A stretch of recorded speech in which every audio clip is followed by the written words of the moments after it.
from the frozen north of Niigata. My name is Martin Sedaghat, and today I'm going to be talking about, or the title of my talk is From Phonological Awareness to Phonics, Beginning Literacy Skills in Preschool. I also want to mention that at the end of my presentation, I will have a link and a QR code to these slides. So you don't necessarily have to write down a lot of things or do screenshots or however you would take notes. So you can relax and hopefully enjoy the presentation. And at the end, I'll give a link to everything on there. To go over the, let's see, there we go. The contents today, I'm going to start with a quick introduction of myself and my context for teaching, then talk a little bit about why phonics is important. I will give a very short history of what is called the reading wars, and then talk about phonics for L2 learners, which is what I think most of us are specifically interested in. Then I'll talk about the progression of literacy skills, at least how I and some people see it, with specifically the three skills that most people follow: phonological awareness, phonemic awareness, and then phonics itself. And at the end, I have a few tips for working with phonics that hopefully will be useful. So let's move on to the introduction. So my name is Martin Sedaghat. I'm from California in the USA. I've been living and working in Niigata, Japan for quite a while now, since 2003. I started on the JET program as an ALT for junior high schools and elementary schools, but I've been working at a preschool since 2018.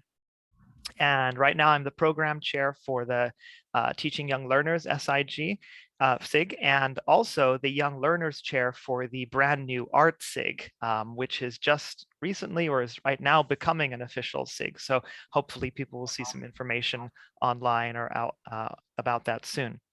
Right now I'm studying for my MA in TESOL, and my research interests are especially picture books, board games, and young learner language development.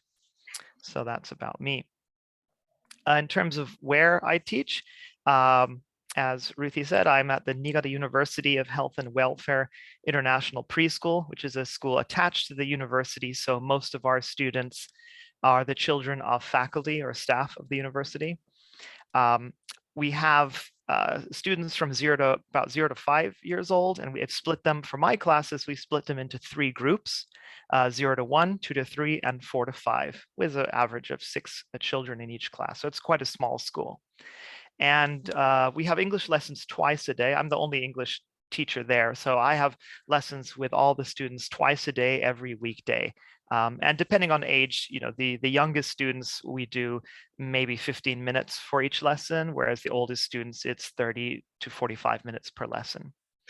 And the curriculum that I use, that I've put together, is mostly topics-based. So each week is a different topic or theme. And I use a lot of songs, crafts, and picture books, as I think most people do with preschool. And before we move on, I have a quick question for our audience today. I'd like to know a little bit about what ages or levels do you teach, and do you currently teach phonics? So let's take a minute or two if you can write in the chat about your own context. What age do you teach, and do you teach phonics? So I'm going to have a look at the chat right here.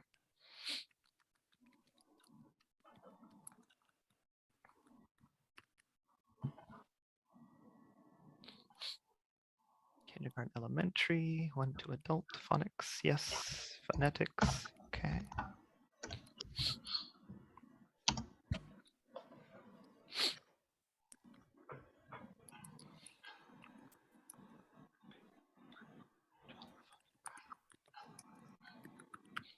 Oh, elementary, okay.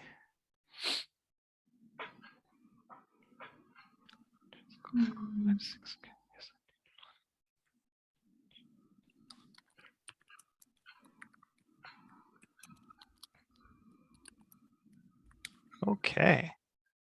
I see. Okay. So there's looks like a lot of people teaching preschool, but also quite a few people teaching elementary school. Okay. And most people are using phonics. Okay. Let me just go back to my shared screen here. Where were we? Okay. And back to the slides. Okay. Yeah. I mainly was asking the question because, as I mentioned, I'm teaching preschool, which is a very young age, and a lot of sort of texts make a difference between young learners and very young learners, and I think there is quite a difference there, especially in what children are capable of, especially at a cognitive level, and also physical development. So I'm mostly going to be focusing on obviously the students I know, 0 to 6. When you get into elementary school, I think students are capable of a lot more. I think some of the other speakers today will also touch upon that. So let's go into why phonics specifically. And I'll start with a quick quote here by one of my favorite authors and one that I use a lot in my classes, Dr. Seuss, who says, "The more that you read, the more things you will know. The more that you learn, the more places you'll go." And I chose this because really our great purpose here is to create readers. That's the reason we're teaching phonics, to motivate and boost our students so that they can read the written word and enjoy the books, the picture books and stories that we're reading for them. But specifically, let me move this here. Okay. So phonics are important because children should learn how to turn the letters and words they see in text into sounds and how to make sense of those sounds.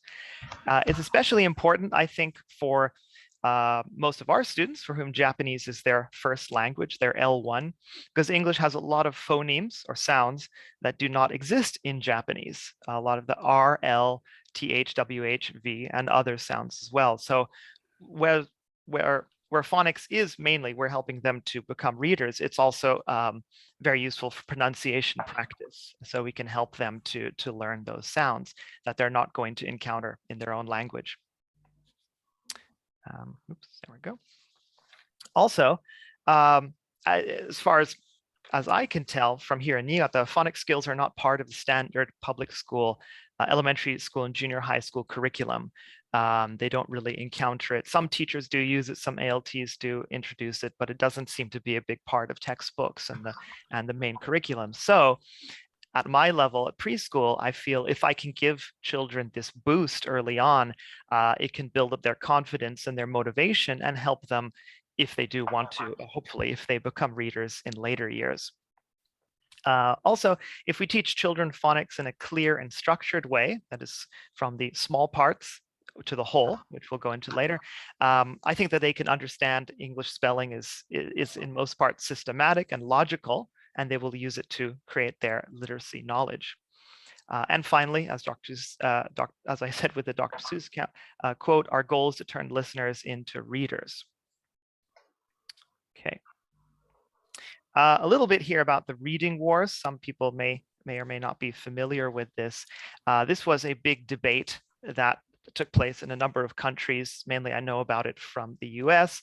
In the 1980s and the 1990s, there was a big debate, these kind of two sides that argued about how pre-literacy skills should be tackled in schools.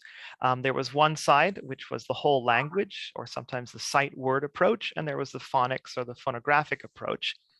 On the whole language side, it was a focus on the meaning of the words, and most of it was to give students many reading opportunities, lots of teacher-led reading, shared reading, and identifying words using context. So there was some, in most cases, there was some small phonics instruction, very basic, but a lot of it was looking at the whole sentence and figuring out the meaning based on how all the words were organized and the context and maybe relation to pictures.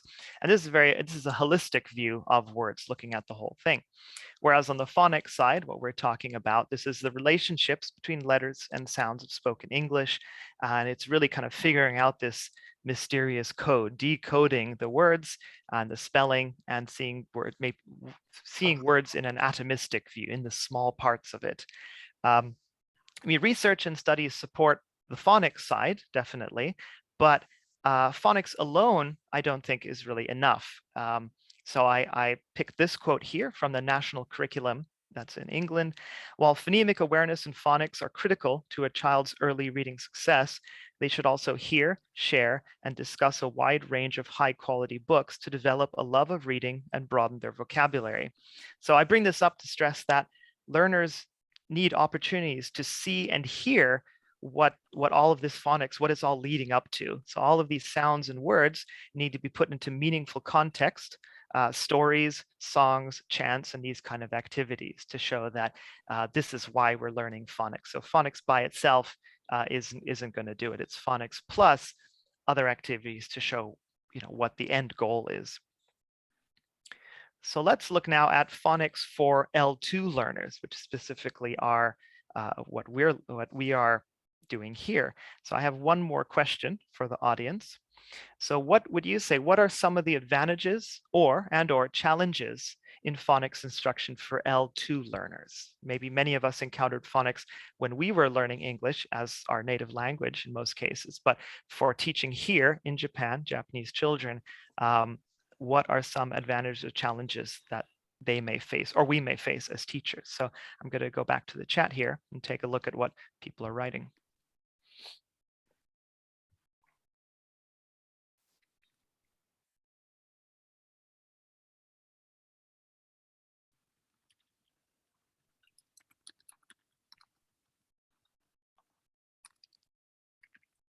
Lack of understanding from parents. Yes. Mm-hmm.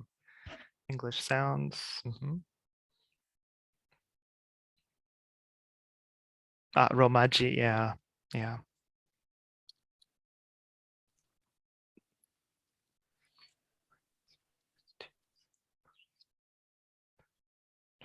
JLT.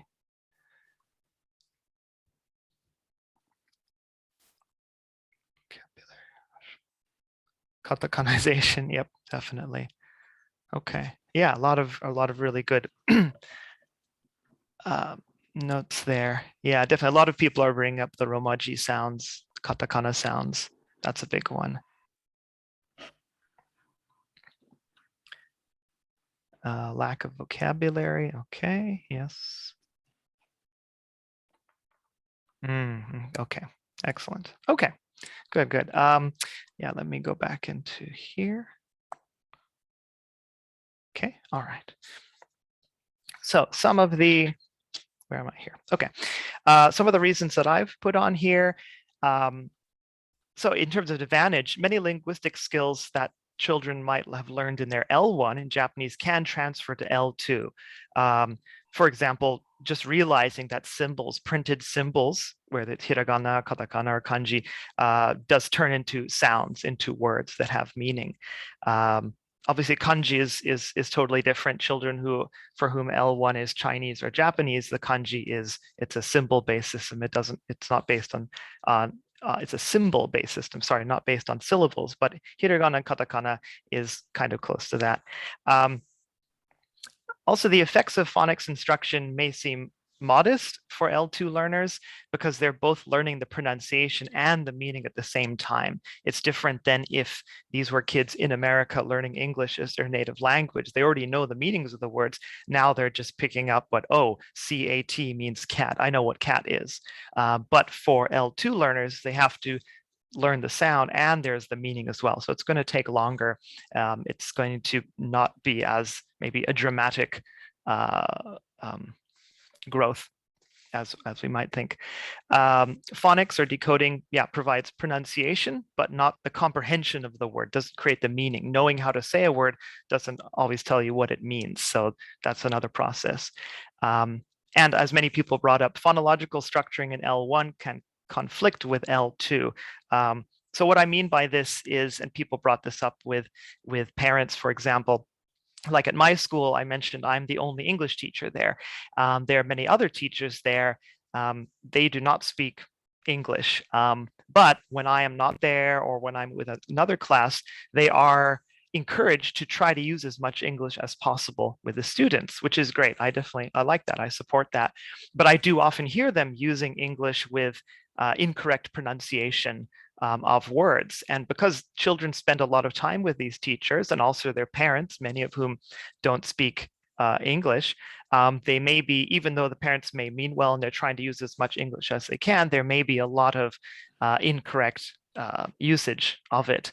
I'm not trying to stop them or I correct them all the time, but it's something to keep in mind. For example, words like they may talk about cake, but in Japanese they're going to say keiki. And when I have my students, I'm trying to give them the correct pronunciation. Cake or yogurt becomes yoguruto, and they're adding the to on the end of it. So it's yogurt. So it's something to think about. Okay, moving on to the progression of the literacy skills themselves. Here is a chart here, Charles' stages of reading development. I'm not going to read the whole thing, but they have sort of 3 stages here from 0 to 2 and ages birth to 6, 6 to 7, and 7 to 8. But since I deal with preschool only, I'm focusing mainly on the top part here, pre-reading, birth to 6 years old. And that is, so they start with the accumulation of knowledge about letters, words, books, signs, guessing, predicting, pretend reading, and phonological awareness. Although parts of decoding also come into play, learning of letter to sound relations. Although usually when I'm teaching my students, by the time they move on to elementary school, they're not quite reading whole books yet. So I have a limited time with them. There's only so much I can do with that time. And as far as basic progression, this is sort of what I keep in mind. I start with the alphabetics, learning the alphabet, doing the alphabet song, and also focus a lot on their names. I really feel names have a lot of power for children. Obviously, they're going to hear and see their names so much from their teachers, from their parents, other family members, from other students. So I think names can be very, very useful. If I focus on, oh, your name starts with A, Akira or Asahi, and slowly then showing them the rest of their names in English and what those letters, what sounds those letters make. So it can be a good place to start, certainly, to get them excited about these letters and how they sound and how they're used. Then they learn the sounds of each letter, then moving on to learning how letters blend into syllables, how the syllables make up words, and finally, how words fit into sentences and make meaning. So I have a small picture here at the bottom. I'm going to be sharing quite a few materials from this point on. All these materials are things I made from materials from 100-yen stores or just things printed and laminated. So none of them are particularly expensive or difficult to come by. This is just a magnetic board that I taped square pieces to, one for each letter of the alphabet, and then these magnetic letters. So especially with my younger students, after we do the alphabet song, I would present this board, either with some of the letters missing, like in the picture here, or sometimes I would have all the letters, but mix some of them up. And as we would go through the alphabet song, or they look at it, they try to, figure out the puzzle. Like, if it's A, B, C, G, oh, wait, A, B, C, G, that's not right. So they try to fix it. Where should the G go? The G should be replaced by the D, move them around there. And something I'll stress throughout this talk is that as much as possible, these activities should be hands-on. A lot of these children are too young to be using pencils or pens. They don't have the physical dexterity for it quite yet. So a lot of it is physical manipulation, fine motor skills, being able to pick up these letters, move them around, stick them on the magnet board is really good for them. So then moving on to a more sort of granular list of these skills, we have phonological awareness is the first sort of step, which focuses on smaller segments of words. Then we have phonemic awareness, which is focused on the smallest units of sound, so a little bigger than the segments. And then phonics itself, which is now the written word and its pronunciation in order to read that word. And I will give examples of all of these from this point. So let's start with, phonological awareness.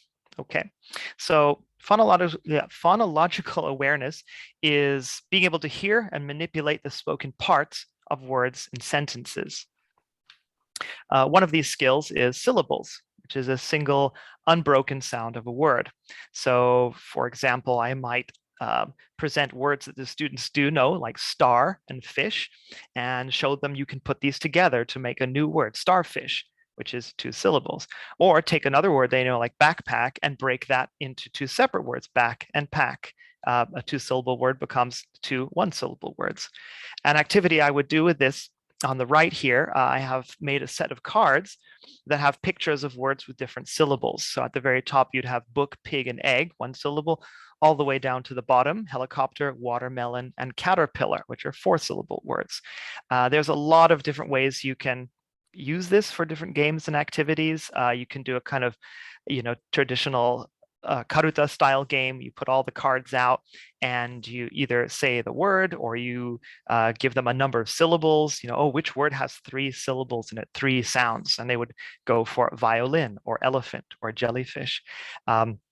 Another way that I use this is I would show them a single card and ask them to either say or clap, or sometimes I give them chopsticks and they, just like a kind of drum rhythm, they try to beat the sounds. So if I showed the donut, they would clap as a donut, 2 sounds, or watermelon, watermelon. So having that rhythm aspect into it helps them to understand how these words are made with syllables. And I often try to show them the difference between some of the English and Japanese pronunciation. For example, camera in Japanese, kamera, is 3 parts, but in English it's camera, camera too. So that can be useful to show that not all these words go back and forth between English and Japanese so easily.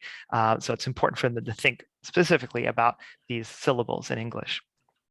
After syllables, or not after, but another part of the phonological awareness is rhyming. Rhyming is a repetition of similar sounds at the ending of words. So you would ask the students, does dog rhyme with frog? And specifically looking at the ends of it, the og sound. Or give them a choice of, or a selection of words, tree, tea, and run, and ask them which one doesn't rhyme, which one doesn't fit there. An activity I would use is another card-based game, but with rhymes. So here we have a set of rhyme cards, dog, frog, car, star, and so on.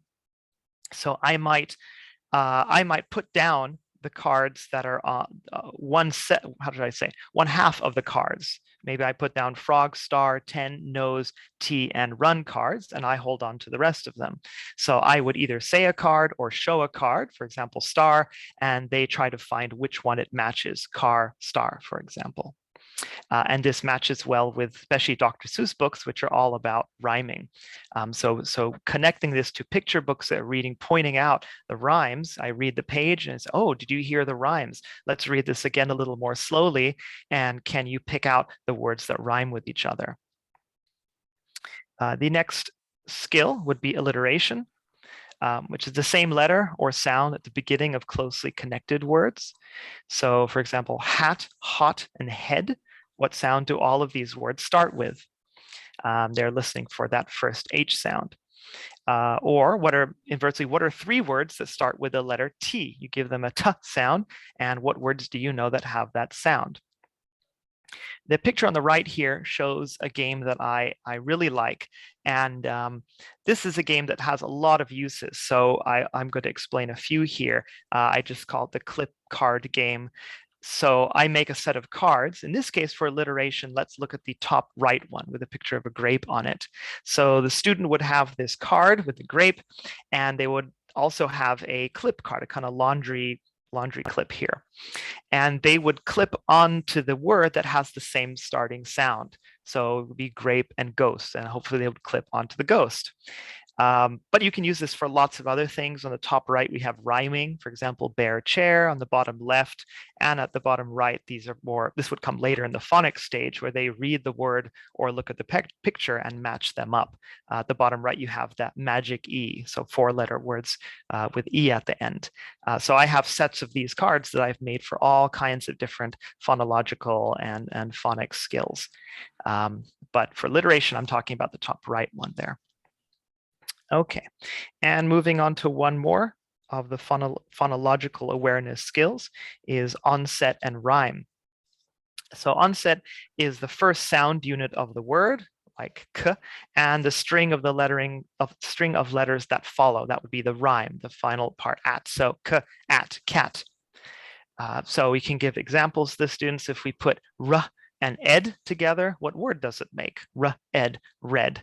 Or what are two parts of books? So b and ook, they're putting the words together, taking them apart. And another game with a variety of uses is, kind of easy bingo game.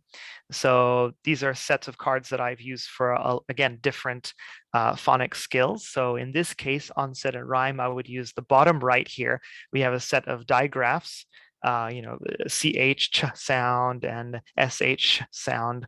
So I would tell them a word like cheese, and they're looking for the onset part, the ch sound. Do you have ch? And then they would put a sticker on it or circle it or whatever it is they're going to do there. The other cards, for example, the top left one, that's a card from a set just for matching up sounds. So I would either say z or z, and they have to look for zebra, or w, and they look for the whale. The top right is another rhyming activity. So I would say leg, and if they have egg, they can circle that. Or if I say snake, they look on their card for the rhyme, which would be cake. And the bottom left is, again, those 4-letter, the magic E words, which my older students are now working on. So I use that quite a bit. So we have syllables, rhyming, alliteration, onset, rhyme. So these are the phonological awareness skills. And in most cases, I'm not using any written words. It's pictures and sounds, a focus on the sounds. Following this is phonemic awareness. Phonemic awareness being the ability to identify and work with the individual phonemes or sounds in spoken words. So one of these skills is blending, which is linking multiple sounds to create a word.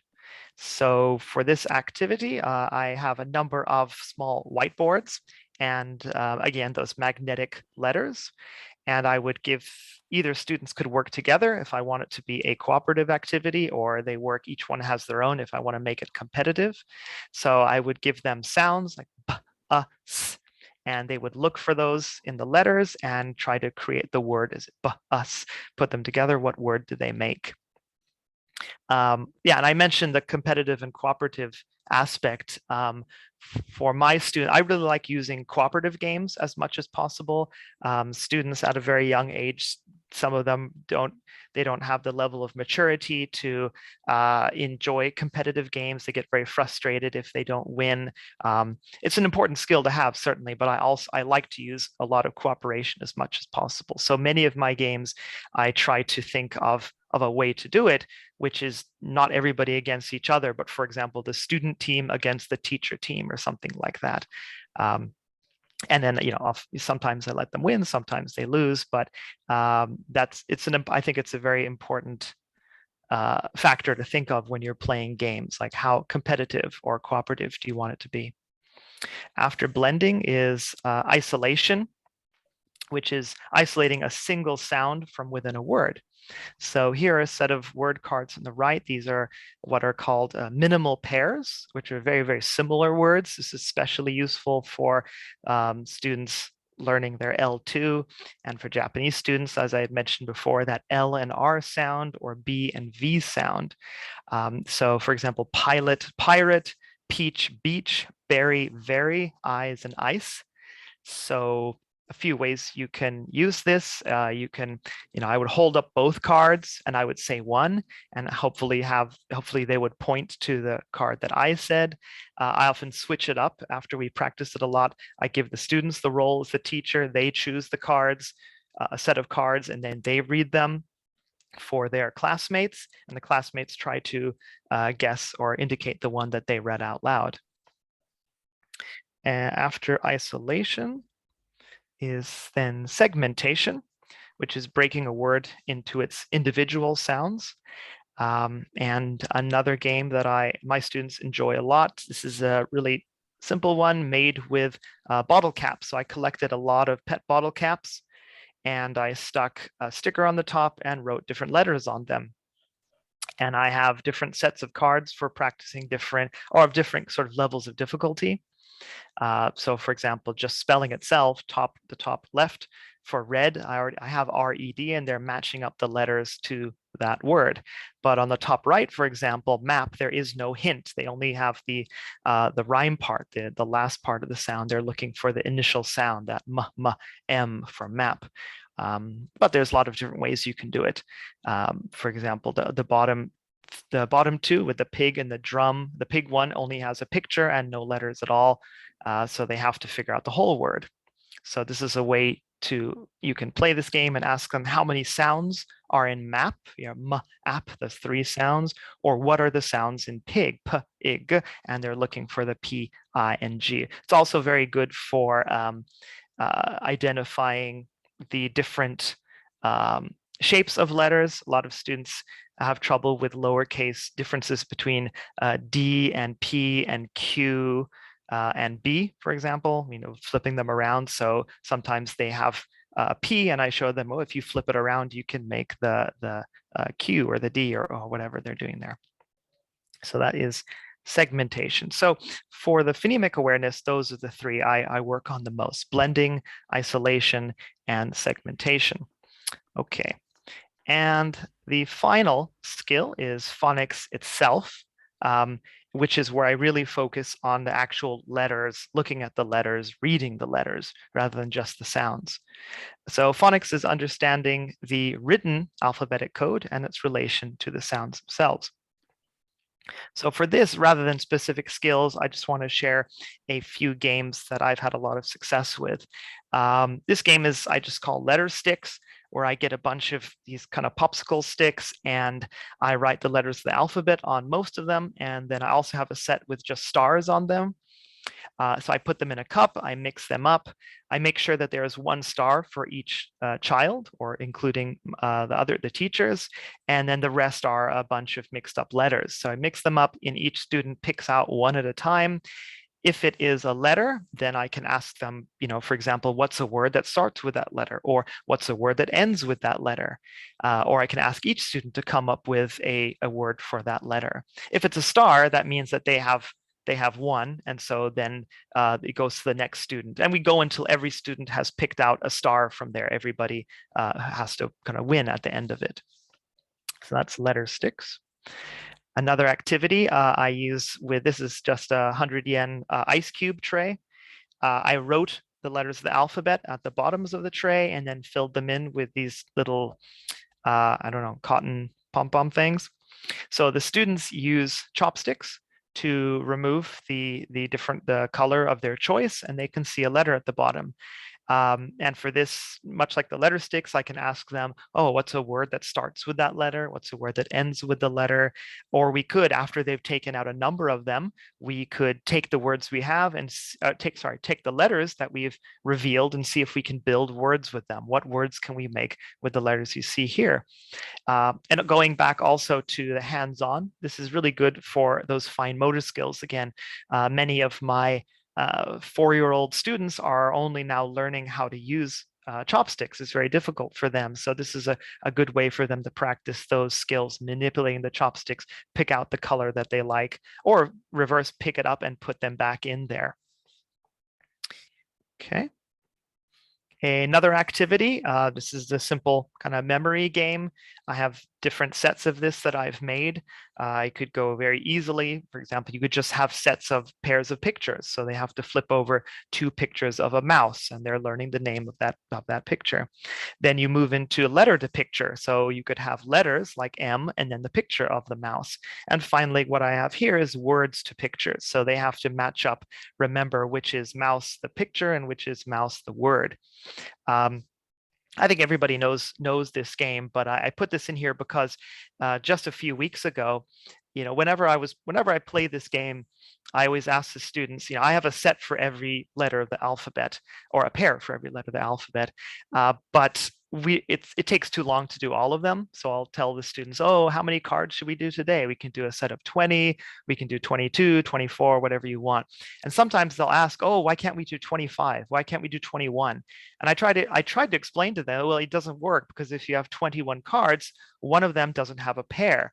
And a student he sort of brought it up to me that, oh, wouldn't that make it more interesting if you have one extra card? He calls it the Joker card, so that you might flip over that and you're looking for its pair, but it's just not there. So that kind of adds a little more challenging aspect to the game. So I just bring that up because I think students if we listen to our students' feedback, they can come up with a lot of interesting ideas and tweaks and kind of house rules to a lot of these games and make it more interesting. So now whenever we play, we always have one of these Joker cards in there that just makes it a little more interesting to play. Okay, and the next activity, this is a simple one I saw posted on Facebook some time ago. I really liked it. It's just a set of notebooks. Again, these 100 yen notebooks. I have several sets of them. I have a 3-letter words, a 4-letter words, and now I have also a full sentences book. So this is just a very quick warming up activity. I'll take one of these books and I'll kind of, how should I say, riffle through the pages really fast. And when the student says stop, I stop and I open it to that page and I ask the student to try to read that, or we try to read it together as a class. What's that word? And again, with sentences, you can do that as well. It's basically just another form of flashcards, but this book form, that kind of, it adds a little of that aspect where they have to, sometimes they're looking for a specific word and they want to time it to say stop to get exactly that word that they have in mind. A very kind of small game aspect can be added to it. Another activity is Phonics Ladders. This is more on the kind of competitive side of things. You make a set of letters, a set of words where each word only changes one letter or sound to get to the one above, like run, sun, fun, fin, fit, sit, and sip.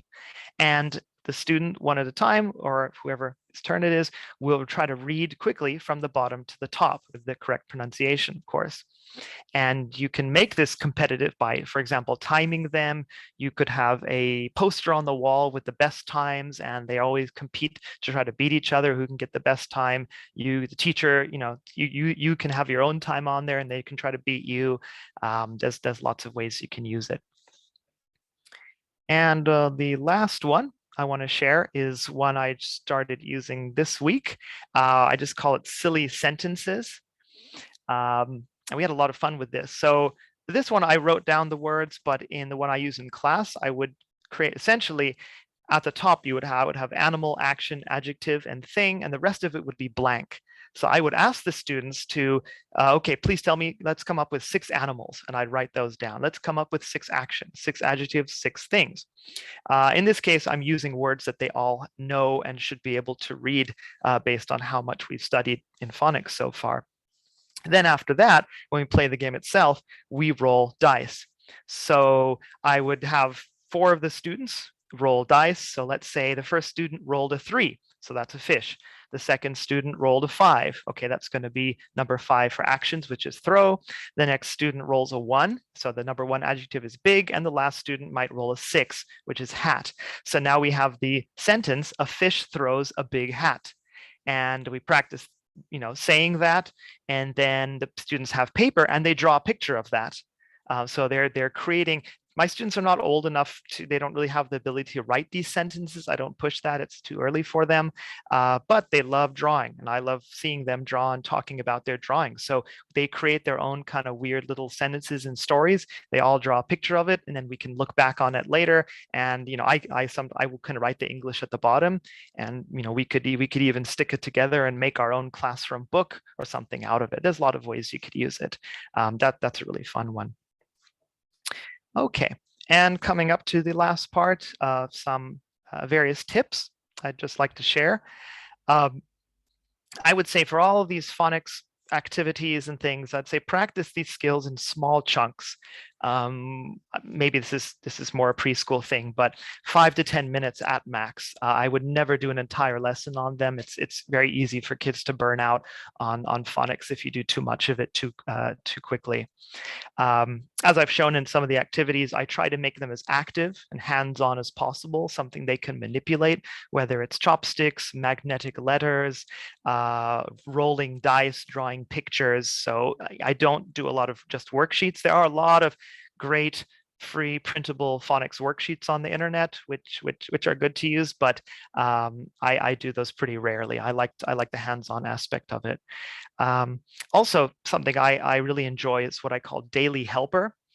So I give students opportunities to choose which kind of activities and skills they want to work on. So what I mean by daily helper is every day or every lesson, I will choose one of the students. I have a set of cards with their names and faces on them. So, it will be this student's turn, and the next day will be the next student, and so on. So every student will get a chance throughout that week to be the helper in order. And that daily helper, it means that they're the student who's going to choose the song they want to sing or the book they want to read if there is time at the end of the class. They will be the student who will go first when we play a game. They will be the student to whom I ask questions first if we're doing a game with questions. And also with these phonics, like I showed, for example, with these phonics notebooks, I have 3-letter, 4-letter words and full sentences. So I'll sort of hold up all three and I'll say, okay, if it is, so-and-so's turn today, which one do you want to do today? I let them choose. Do you want to do 3-letter words or full sentences? And they can kind of choose the one that they want to challenge. And sometimes it really surprises me when students that I feel are maybe lower level in their literacy skills than their classmates, often they will choose the harder activity. They really want to challenge themselves and show what they can do. I just really like the idea of the daily helper because it's a way to give children some agency and control in lessons. Kids this age don't have a lot of agency in their lives. They're told what to eat and what to wear. Their parents pick them up and take them where they're going to go. So giving them just a little bit of control and choice in the lesson, I feel is really important. And just a couple more tips here. It's very important to expose learners to a variety of listening activities, songs, chants, rhymes, picture-book stories, rhythm games. Again, showing that phonics is not only the decoding these words and the sounds, but these are then used in activities that they enjoy, that have meaning to them. If you have the ability, whether in your classroom or something, posters, labels, signs are really, really helpful also for getting young learners to understand the relationship of the words to their message. For example, at my school, kids have their names written in English all over the school, where their shoes should go, where their bags and their coats are hung up, where their chairs are when they sit at lunch. So they're going to see their names written out all the time, multiple times a day, and they're going to associate these letters with their name, with also the sounds of their name. And finally, learning to read is, I feel, a marathon, not a sprint. It's not something that can be done very quickly and forced on them. It's something that takes time.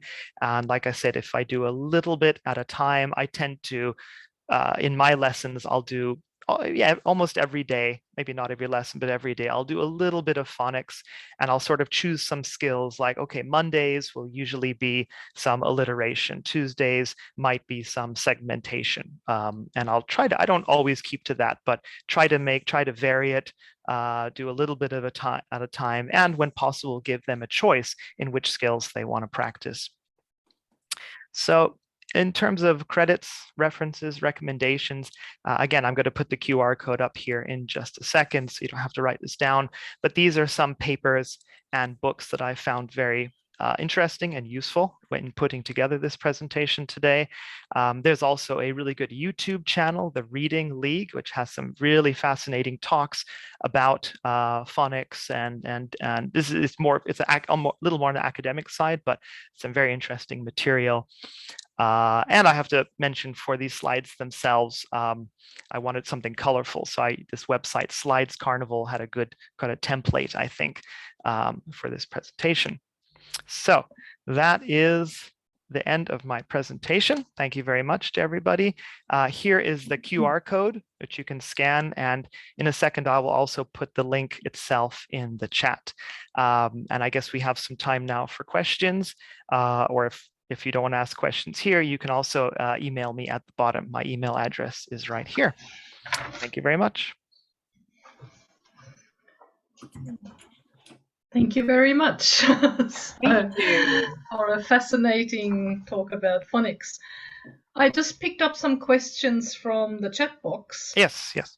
And First of all, there was questions about your resources. And I mean, you explained some of them came from a 100-yen shop and, of course, your imagination. But there's also a question whether you use any particular software and whether these are for sale or not, some of your resources. Oh, really? Wow. No, it's all made. I mean, I have a I have a Chromebook. That's my computer. So it's all made through Google Docs. I just grab some clip art. Some of it I draw myself, or grab some clip art, stick them on the Google Doc, and that's about it. My school I have zero budget for anything at my school. I have to fight every year just to get some picture books. So this is pretty much all handmade, and 100 yen, Daiso, love Daiso.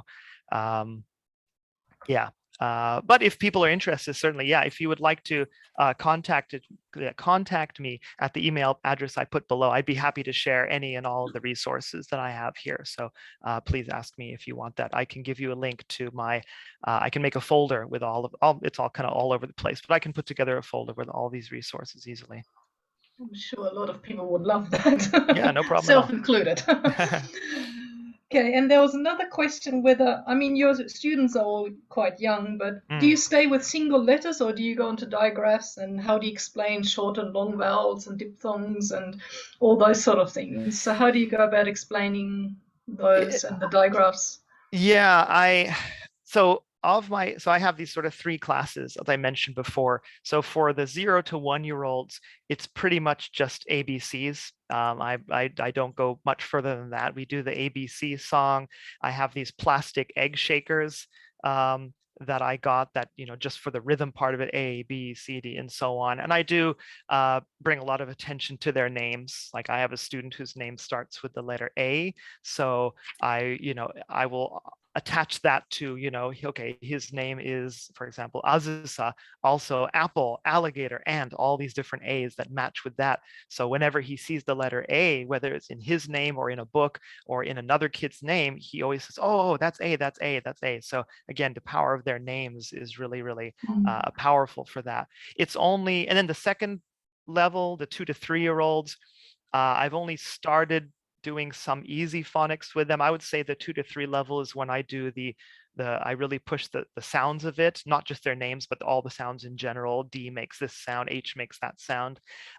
It's the 4 to 5-year-olds where I do a lot more phonics, and because they're just more capable of it at that level, that's when I do introduce digraphs. Once we do the phonics, they know that S makes a S sound and H makes a H sound, but now SH together, it's not SH, it's sh. And so I try to give as many examples of that as possible. I have a lot of flashcards and games to push that they learn that, oh, when you have these letters together, whether it's 2 O's or 2 E's or a TH, it changes its sound. It makes a new sound. And I don't go too much further than that. Again, I don't have that much time with them, and I don't want to confuse them unnecessarily. So I'm kind of picking and choosing how far I can go with them. Okay, thank we you. just had a question from Alan that I had as well. You talked about the power of children's names, and I believe in that too. But I don't focus on the names when I do phonics. Because I had a child named Ui, U-I. Okay. Oh, yeah. Yeah, see the problem? So I don't worry about it. And if I don't worry about it, they don't worry about it. I figure if I focused on their names in a phonetic sense, it would really confuse them. I just try to skim right over that till they're older. How do you handle that? I suppose I've just been really lucky in that the few students you haven't had an UI. Their names have like, I have a lot of kids who start with the H, and I have a bunch of T's and a few S's. So those translate over pretty well. Yeah, if I did have students with a more difficult one like UI, yeah, in that case, I would probably then not teach it for that class, because that would be confusing. I think I've just been lucky enough that I have been able to avoid that. Yeah, and I think a lot of it is not only just phonics, but I also just the shapes of the letters, like, oh, okay, like for example, Azusa, that's an A. So when I show him this A, then I also connect that, not just the sound, but oh, A is also the letter for alligator. His parents loved, almost every one of his shirts and jackets has the letter A somewhere on it. So I always point that out. Oh, that's A, like your name, A. So it's not just the phonics, but also the shape, what would be the grapheme, the symbol of the letter. I'm going to put a link real quick here in the chat to my presentation here. We also just had a request to put up your QR code one more time. Yes, yeah. People might have missed it. Okay, let me see here. Okay, here's the link in the chat, and then I'm going to, what would be the best way to do this? I guess share that screen one more time. Oops, this one. Okay, can everybody see that now? Yeah, okay. With any other questions? I can't see the chat right now. I think Jermaine had a question. She had a hand up. So. Yeah. Well, yeah. Oh, hi, Jermaine. Hi. How's it going? Not bad. Yeah. Well, someone was asking about the problem, or commenting about the problem with using the names and the different sounds of the letters. And what I found to work especially for the little kids, is that at the beginning somehow to distinguish that when you introduce these letters, because we have to remember that because they're also learning hiragana. Some of them are learning hiragana and katakana. And so when Japanese are learning hiragana and katakana, they're learning that symbol is that sound. So we have to remember that English letters obviously have, especially the vowels, have different sounds. So what I did was to say, look at this letter, and this is how we write the letter. This is the name of the letter. And sometimes I'll say that in Japanese so they know, like, namae, this is the name. The sound is, totally different. Yes, yeah. So I tried to, from the beginning, when introducing the letters, I tried to let them know that this picture, this thing that I'm showing you, the name of it is A, but the sound of it is ah. And I make sure to use the gesture. So the name is A, the sound is ah. And because also I'm teaching at university, even university students sometimes don't realize that there's a difference between the name of the letter and the sound. So it's like, if you can get them really young, I think it makes a big difference. Yeah, definitely. We just got about 3 more minutes left. I wanted to move on to one last question. It might have gotten forgotten in the chat box. How much of your lesson is games?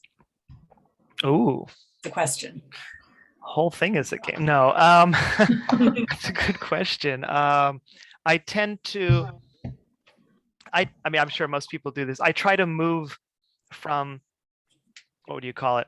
High level, high engagement activity to lower energy kind of activity, up and down like that. So I'll start off with a song and then do something lower, like reading a book, and then move on to something a little more active like a game. So back and forth like that. But every lesson I try to include at least, 1 or 2 songs, at least 1, major game. And then I do try to read as many picture books as possible as well. So I would say something like, for me, the big 3, it's games, songs, picture books, those 3. So I try to do kind of each one 1/3. It doesn't always work out that way. And then there's arts and crafts, but that's a whole nother thing. Thank you. We actually do have a few more questions in the chat box, but we expect to have a little bit of time at the end. So if you can stay till the end, that would be a great time to ask further questions. Super happy you got so many questions. Yeah, well, I will try to answer as many as I can in the chat as well. Thanks. Thank you. Shall we take 5 minutes before the next presentation? Sounds good. Okay, so feel free. Oh, unmute yourself. Give a big round of applause to Martin. Thank you. Great job, Martin. Thank you. Thank you. Thank you very much, Martin. Really enjoyed it. Great. Okay, we'll be back in 5 minutes. Get yourself some water. Cool. Short break.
Hi, Ruthie. Hey there. Nice to see you. Hi, Satomi. Hi. Hi. Eddie, Thanks for joining. Hello, nice to see you again. long time no see. Yeah. I feel like I should sing it. Hello, nice to see you. Hey, Eric. So, are you ready? Lawrence? Hey, thanks for joining again. Yes, I Yeah. am. Okay. Hi, Namiko. Okay. I think we're ready for our second speaker. Namiko Tsuruta, and she's the program director at the Global Language Institute. And I'm sure she can tell you a little bit more about what that means. She's coming from a very different context than Martin. And looking forward to hearing what you have to say, Namiko. Go for it. Thank you so much, Ruthie. Yep. And thank you everyone for joining us on a Saturday afternoon. So first, I'd like to just let you know that we will have 2 or 3 activities in the breakout rooms. And ideally, if you're on an iPad or PC, it's probably ideal. I'm going to ask you to annotate as well, so that you can kind of get used to the technology that we've had to kind of suddenly use these past couple of years. And if you have any questions or comments, if I see it in the chat box, I'll try to address it then. But if not, then after the session, I'll be sure to answer your questions. Pen and paper is optional. I just want to make sure that you have enough things to kind of write with and interact with as well. Okay, so welcome. And the presentation that I'm going to give today is raising curious and confident readers from the bottom up. And the reason why I'm laughing is because for the past 2-3 years, I've attended more than 300 events, and half of them probably have been JALT events where mostly the concentration has been with university level students. And one of the concerns that I already have is the lack of interest in reading, especially because they have to read graded readers. And so it really made me think about my own English learning experience and how I can really help our learners here in Japan have a better attitude about reading, and then also to help teachers in Japan help our learners develop a healthier attitude towards reading. Because as Martin has said, reading is everything. Reading is a lifelong skill, and we're going to have to nurture that from the beginning. So I do belong to a company called Global Language Institute, and we focus mainly on innovative program development. So we do go to schools and we do study the latest in what is innovative in education. And so right now we're doing a lot of online content building, and I have done presentations about that as well. But today I kind of like to refer back to where I feel most comfortable, which is teacher training. And I'd like to share with you from the bottom up what happens in reading and the ways that maybe we can support and help scaffold some of the skills. So first, just a presentation outline. I think it's important for us to understand our reading history and how we feel about reading, and then to identify our L2 learners and what their needs are. And this is something that I think most of us understand if we've studied SLA, but reading is complex. And the reason why is because it's not just a skill, it's also quite emotional depending on your level of reading. And inspiring learners to read. And this is all throughout, from preschool all the way on to high school and university. And connecting reading to lifelong learning. And then of course, finally incorporating reading with digital technology. So first, what I'd like to ask you is, in your L1, so I think most of you are English speakers, were you a good reader as a child? And what book or books got you hooked on reading? So those are the first two questions. And then the next one is, well, if you are learning Japanese or if you are competent in Japanese, how did you learn to read in Japanese? Or if you're not competent in Japanese, then maybe there's another language that you can read. Please share that. And we're going to actually go out into the breakout rooms. And so I think we have many participants. We have 41, 40? Okay, so then if it's possible, can we have about 3 or 4 in each of the breakout rooms? And if you can talk about your L1 experience and your L2 experience, if you have an L2. Okay, I'm going to put everybody into groups of 4 to 5 people. It's automatic, and there's going to be 9 breakout rooms. Great. So Namiko, whenever you want us to go, you can tell us to give me the thumbs up. Just to make sure that people are on the same page, this is about your L1 history. So were you a good reader? What books got you hooked? And then for L2, how did you learn it? How did you learn Japanese? Okay. Also, if you're unable to use your mic, but you're okay with being in a breakout room just listening, that's okay from our perspective as well. Yeah, no problem. Yeah, Robert, no worries. Okay, so I'll make the rooms, okay? Thank you. Thanks. Yeah, we already got some Dr. Seuss books. Okay, and I'll be joining in kind of like making my rounds as well. Okay, so we have 7 minutes. No worries, Kate.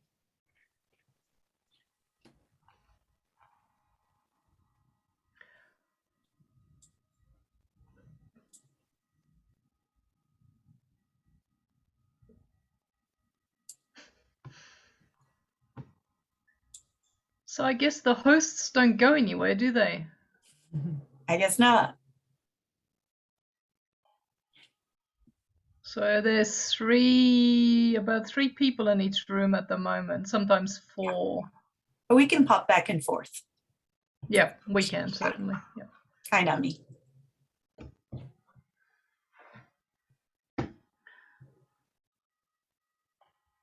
Okay, well, I'll go and hop into room 2. Okay. Okay. I will pop into room 1.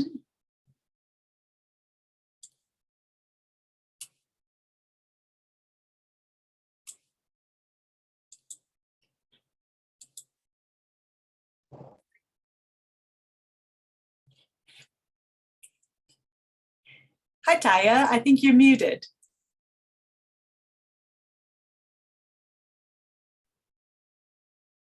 Okay, is that it now? Yeah. I think your room had people who didn't join because they didn't want to use their mics. But I'm fine if you're fine. Yeah, that's okay. It's not a big deal. So, do you read in a second language?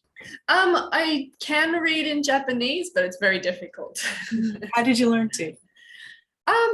I guess I took Japanese through high school and university. High school, Yeah, I started in elementary school, but it's very casual. Oh, goodness, wow. Very, very casual. It's more. But you're from the States? No. I've got an expat accent now. I'm from Australia. Okay, sorry to assume. Okay, well, that explains it. Yep. Yeah. So most of the towns I lived in have some relationship with Japan. Like when I was very young, they actually had a prisoner of war camp nearby, which had later been changed into a beautiful, but by the time I was there, it's changed into a beautiful Japanese garden and has a memorial to all the people who were sort of left behind there. Yeah, I only knew about the garden. I found out about the rest later. But and then also in Cairns, we have so many tourists during the bubble season. So yeah, I worked at a ramen shop and, shameless for the tourists and sold T-shirts to the businessmen who just come in and buy buy 100 and be like, so the good days are over now. Oh, that's interesting. Yeah, so I got sort of on the line there and had plenty of exposure through tourism and stuff, and it was part of your environment as well. Yeah. So little by little.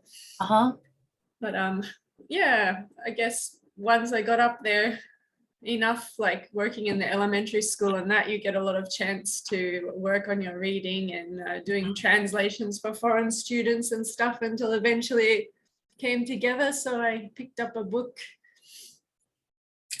from my childhood and challenged myself in Japanese. Good for you. So you didn't really formally learn, like a teacher said, okay, memorize 30 kanji by tomorrow? Oh, no, we went through all of that. We had to learn all the hiragana, and then we had to learn the katakana like through the grades. So we got a proper sort of structured learning, but not actually reading anything in depth. Even the first year of university was watching one of the, the asa drama they have here in Japan, like the university program was one of those that was related to geisha girls. Then we had to listen to that and sort of translate the manuscript and that, but no actual reading for enjoyment or proper reading. Like that's sad, isn't it? Yeah, you can learn all the kanji, but you couldn't use them. So it's they were focused more on getting fluency first. I think probably if I'd stuck with it, I was doing a double degree in organic chemistry and Japanese, so it was a little bit heavy. So probably if I'd stuck through it to the end, it would have moved to reading later on. But interesting, very interesting. It was super different from myself. So yeah, how did you do you speak Japanese then? I do. Yeah, I do, but I didn't start until I was an adult. Not just an adult, I was in my 30s when I began, and it was just because my husband's Japanese and I was pregnant, and I didn't want him speaking to the baby in a language I didn't know. So, and he was also a college professor. So I was able to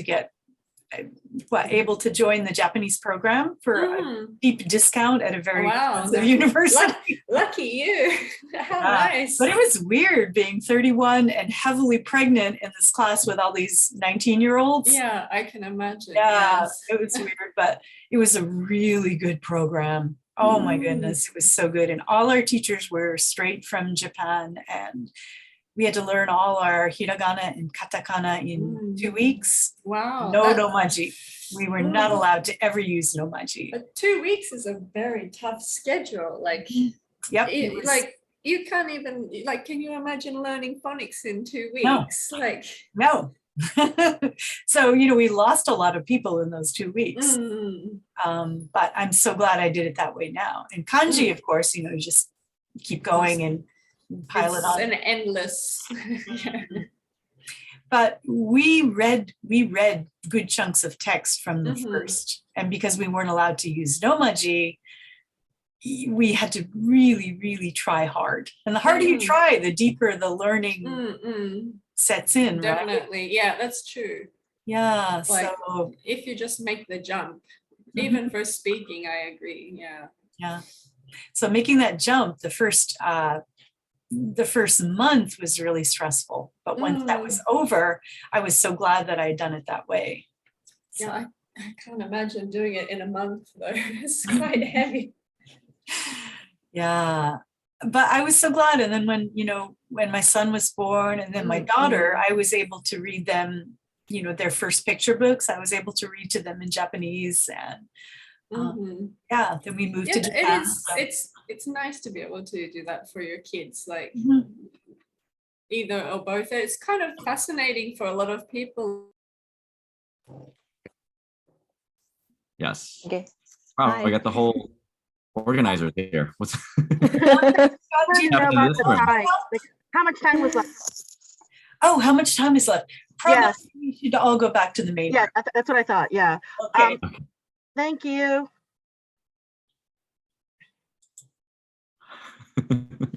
Okay. Are we closing the rooms or? Yes, I think so. Okay. All right. Okay. It was nice to meet you, Jen. Trouble in a month. And it's just books that are famous, like Battle Royale, or I like Battle Royale, or Ringu, or. Have you guys read the Harry Potter books? Yeah, I have. Too difficult for me. It's too hard.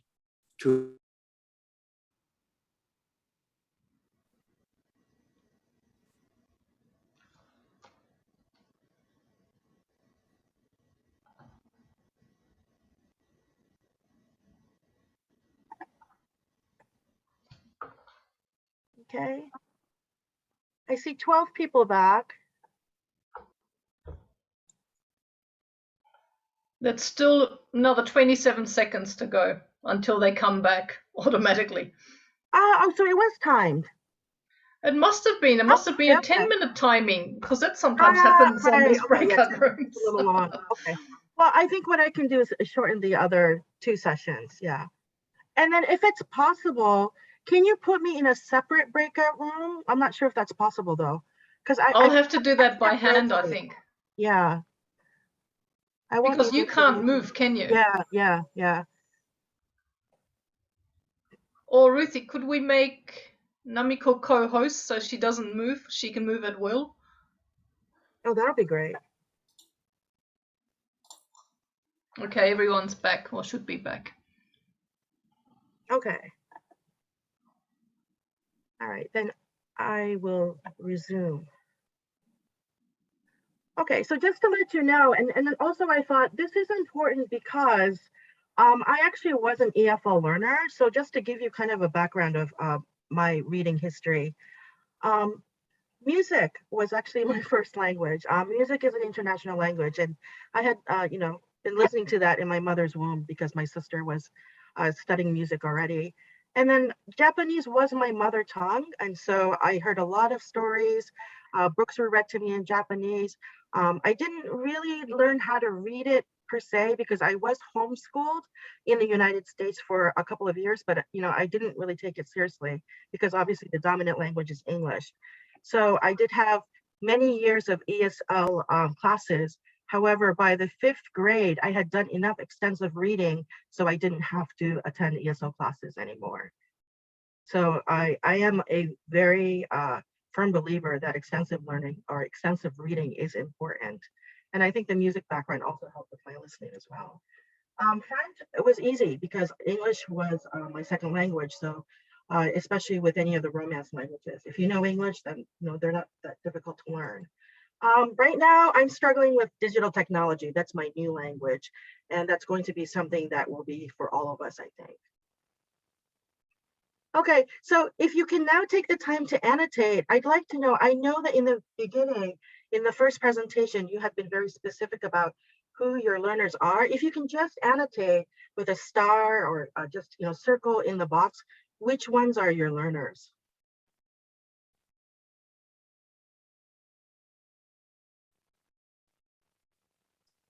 And then if you had... I don't know how to annotate. Oh, okay. If you go up to the screen, there's like a view option. Yeah. And then if you click on that, you should see a pen. Do you see the pen? A pen under view options?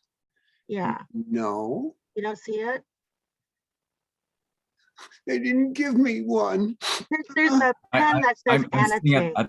At the very top, it says annotate. But I think he has to press the button first. Yeah. Is it view options? I'm not sure. View options. I mean, at the very top, it says you're viewing that sort of the screen right next to that. Yeah, that's right. And then you'll see a pen that says annotate. Ooh, okay. Oh, okay. I was looking in the wrong place. Okay, I was looking at view, not view options. That's okay. No worries. Okay, so I see a lot of elementary, like, show, chew. Okay, this is good. A few university teachers too. By the way, who are the others? The ones who indicated others? Are they teachers? Are they in-service, pre-service teachers, or who are the others? If you can just tell me in the chat, or you can just say it out loud. Oh, cool, very cool. Okay. All right. So so annotating is fun.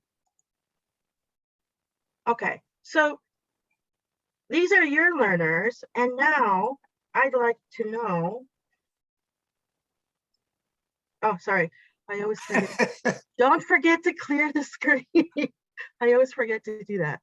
Let's see, there. Okay, so you see Yuki has a question. Your hand is up. Yuki, are you okay? Okay.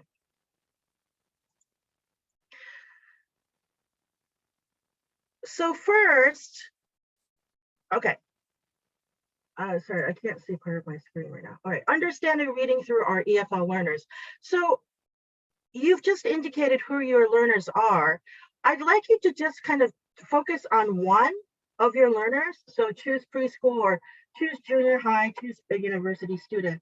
And then I'd like you to consider their motivation, their reading ability, their vocabulary size, their reading fluency, and then their access to intensive reading.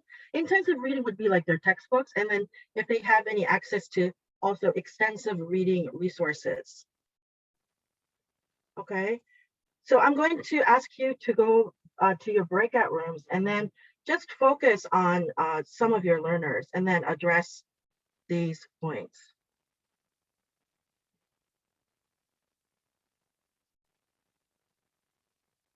And then also, what kind of support are you giving those learners who actually might have a reading disability as well?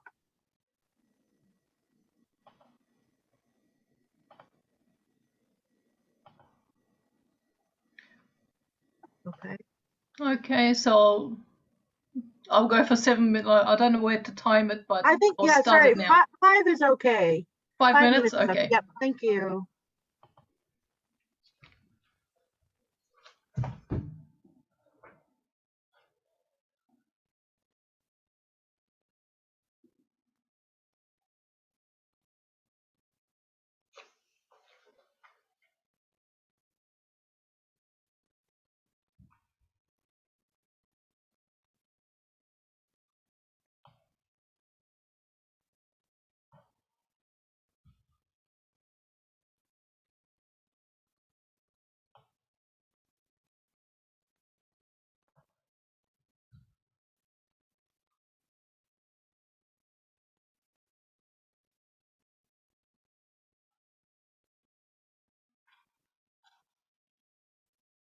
Trying to think of.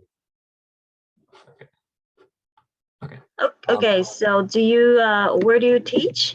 I teach at a Kaiwa in Tokyo. Okay. I actually teach at the place Namiko used to teach at. So I okay. Namiko from before. But, Mm-mm-mm-mm. how about you? Yeah, I live in Yokohama and I teach in my house. Okay. So my students are mainly primary school students, and I get them to read, but not all of them read. Obviously, it really depends on the kids if they're motivated or not motivated. If they're not motivated, they wouldn't read, and sometimes they would have problem in alphabets, not being able to remember the letters. I don't know how to help them. I don't know what's the best way to get them to sort of remember the sounds of the alphabet and how to put the sounds together. I think they need more time than the others, and they're probably not, they shouldn't be in the group lesson. So, yeah, some of them are successful, some of them are not in terms of extensive reading. I think that kind of goes with everyone. I mean, it's not just your school. I mean, everyone's going to be, they're going to have their strong students and their weaker students. Yeah. I think it kind of goes back to a lot of, like in my experience, a lot of kind of what Martin was talking about as well, is it's that it is a marathon, and it is a lot of that putting things together, breaking things up, getting into the combination of letters and the blends and things like that. So it's not going to be go read this word right away. Right. But as you said, it's a lot of motivation for students as well. How motivated are they? Hopefully if they're coming to an English school trying to learn English, that they are motivated. Elementary school kids, I do understand that a lot of times it is the parents going, go, you're going to the school, whether you like it or not. But it's one of those, I was mentioning in the other group, I was not a reader when I was growing up. And I think that's a huge hurdle for a lot of people, is that I was someone that if I was forced to read, I wouldn't. And that's why when I was younger, I did not read, just because it was, schools and teachers were saying, you need to read this. And I was saying, no, I'm not going to. It wasn't until I really came to Japan and I had free time and I could read what I wanted to read at my own pace that I fell in love with reading. But so yeah, it's kind of like let them go at their own pace. And I know Namiko from before as well, but I know like there's a lot of, she's a big proponent of extensive reading, kind of reading for fun, letting kids read what they want to read. And I think that really helps with motivation, where it's, and it definitely would have been the case in my situation where for, it was read what you want to. I think I'd be more open to reading versus here's the book we're reading for the month. Now read it. What are the books you read? Like you said, you didn't start reading till you got to Japan, but what are the books? Like, did you read for fun or did you read for information, or do you remember?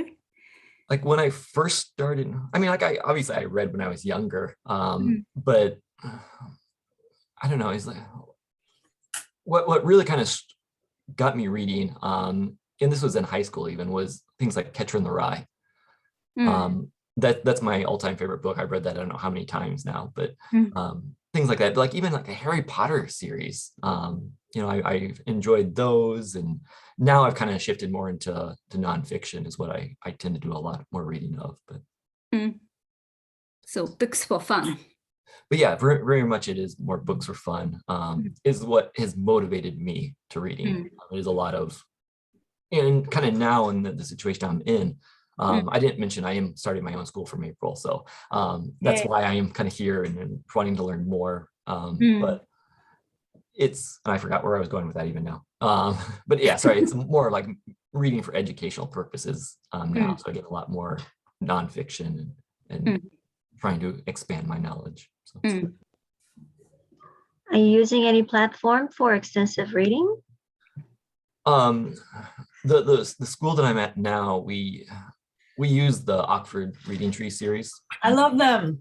So love the Oxford Reading Tree. With and this is, we focus mostly on younger kids, elementary school kids. But yeah, we do use those.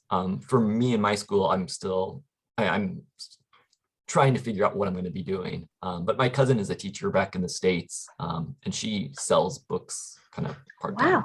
Wow. And I've actually just today, I've been getting in contact with her and trying to buy a bunch of kids' books and phonics books from her. So. Good luck to you. I don't have anything set as of yet. Exciting, isn't it?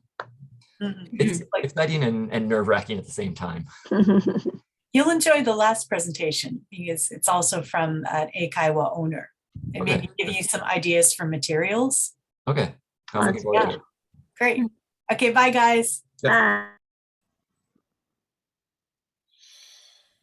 Okay. So hopefully you have a better understanding of where people are teaching. And I think some people are at a great advantage and some others aren't necessarily, but there are ways around it. And I'd like to move on and address those things. But first, this is just a very quick exercise.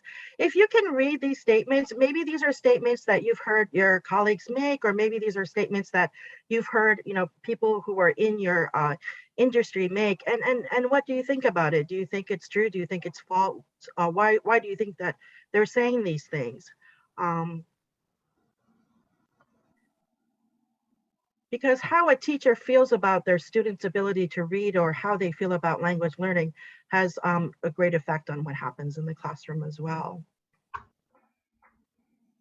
Okay. Anybody brave enough to say what they think in the chat? Oh, okay. Well, number 5 is definitely not true. They're hugely interested in the world. Yeah. Yeah. But Anthony, what they're probably not interested is the books that they have to read for homework. Yeah. That's right. just like us. Yeah. Okay. I think number 1, I would agree with. Okay. Can you elaborate? Oh, and maybe from your teaching context, that might help too. So I'm teaching mostly elementary school kids. Okay. And typically, it's like they want to do as little English.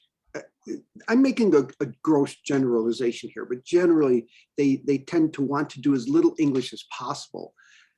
And of course I try to bring them, raise them up above that somehow, and I have some success. I think what's more successful is if there's a new kid or another kid in the class who is interested in using English as much as possible. Sometimes that will influence the others. Okay. But often the other way around too. I think why would they want to use English? The culture around them doesn't really encourage it. I mean, it encourages it on one level, but it's a kind of a superficial level. Yeah, and Alan, that is a really great point. It's not that they're not interested in English, but as you said, they don't see the relevancy. Yeah. Yeah, and that's a very fair statement. Yeah. The time I'm going to use it. They're not really serious about English. Yeah, and also if you think about it, it's later in the slides, but they're primarily in their L1 environment, right? So L2 is not something that they feel that they're immersed in. So that's very understandable. Yeah. Okay, so then this is what I'm talking about in terms of teacher identity. So our history, what our reading experience was like, how we feel about reading, and then our approach to language learning, and then also what we understand about reading as a skill in SLA. That is our teacher identity.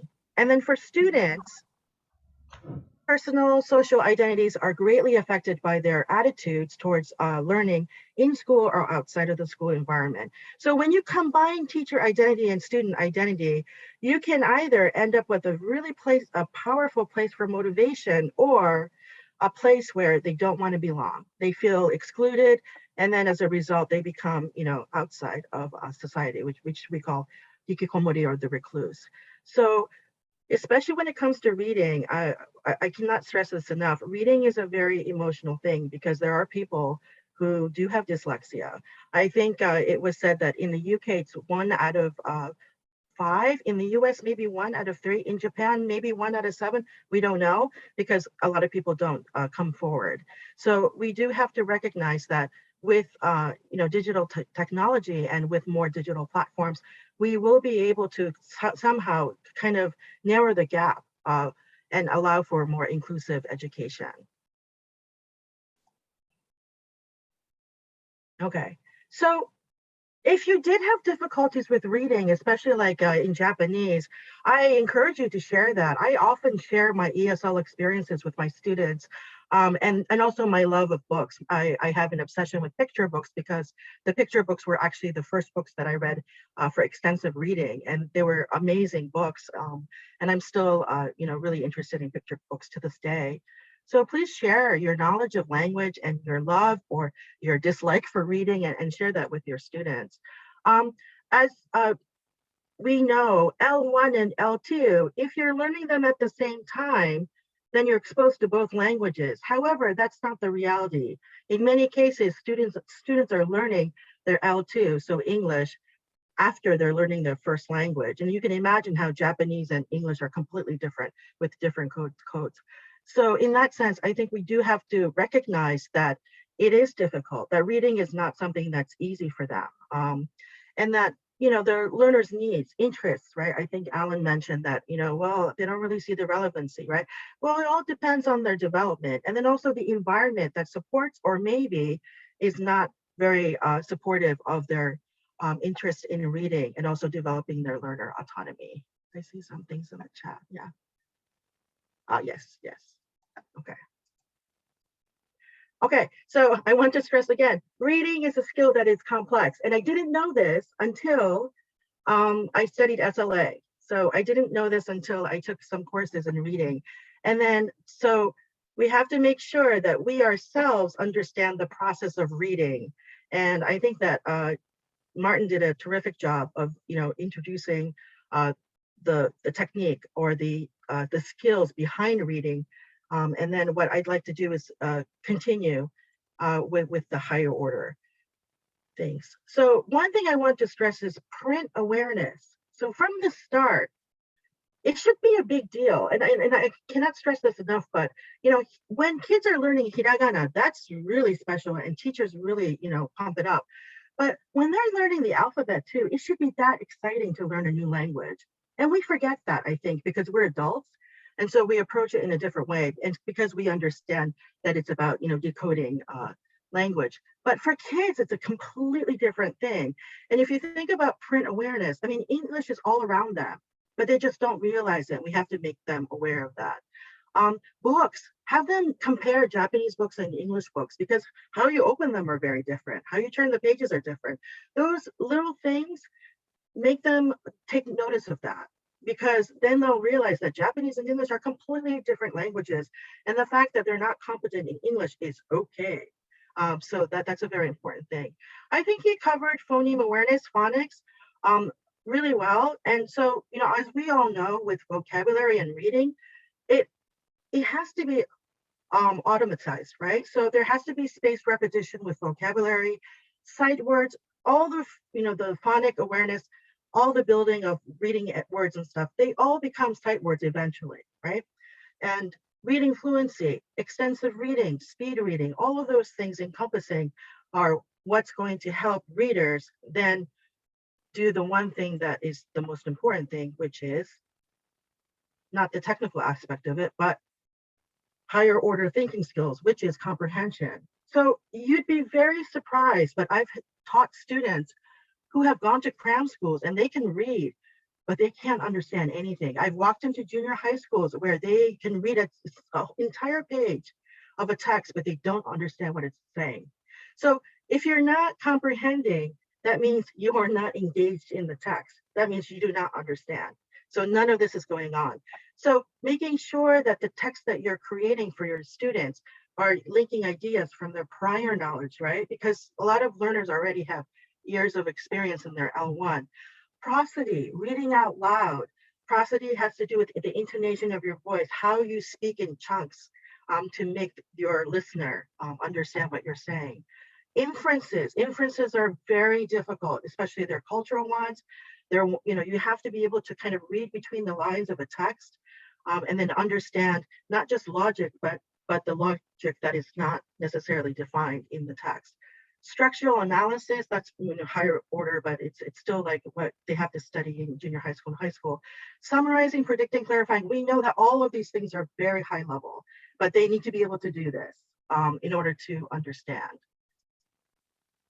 a certain text, okay? So reading is complex, and what's even harder is it's psychological. So when kids don't understand, yeah, they're not going to pay attention because they're not engaged. It's the same thing as not, learning. So this is why we have to support our readers early on and help them, we say, catch the reading bug. And we can do that with many different ways: picture books, songs, chants, finger plays, many things that we tend to think are just for preschool, but actually, especially for in-service teachers, they're going to be using that to teach elementary school kids. So why not give them the real materials that they're going to use with their real kids? So inspiring learners to read, how can we do that? How do we raise our learners to become curious and confident readers? And this is maybe where you can share some of the things that you're doing in your special learning environment, okay? So is 5 minutes okay, Gabby? You're on 37 minutes at the moment, so you're still, oh, okay. Yep, is that okay? Another 5 minute breakout room? Yep, sure. Thank you.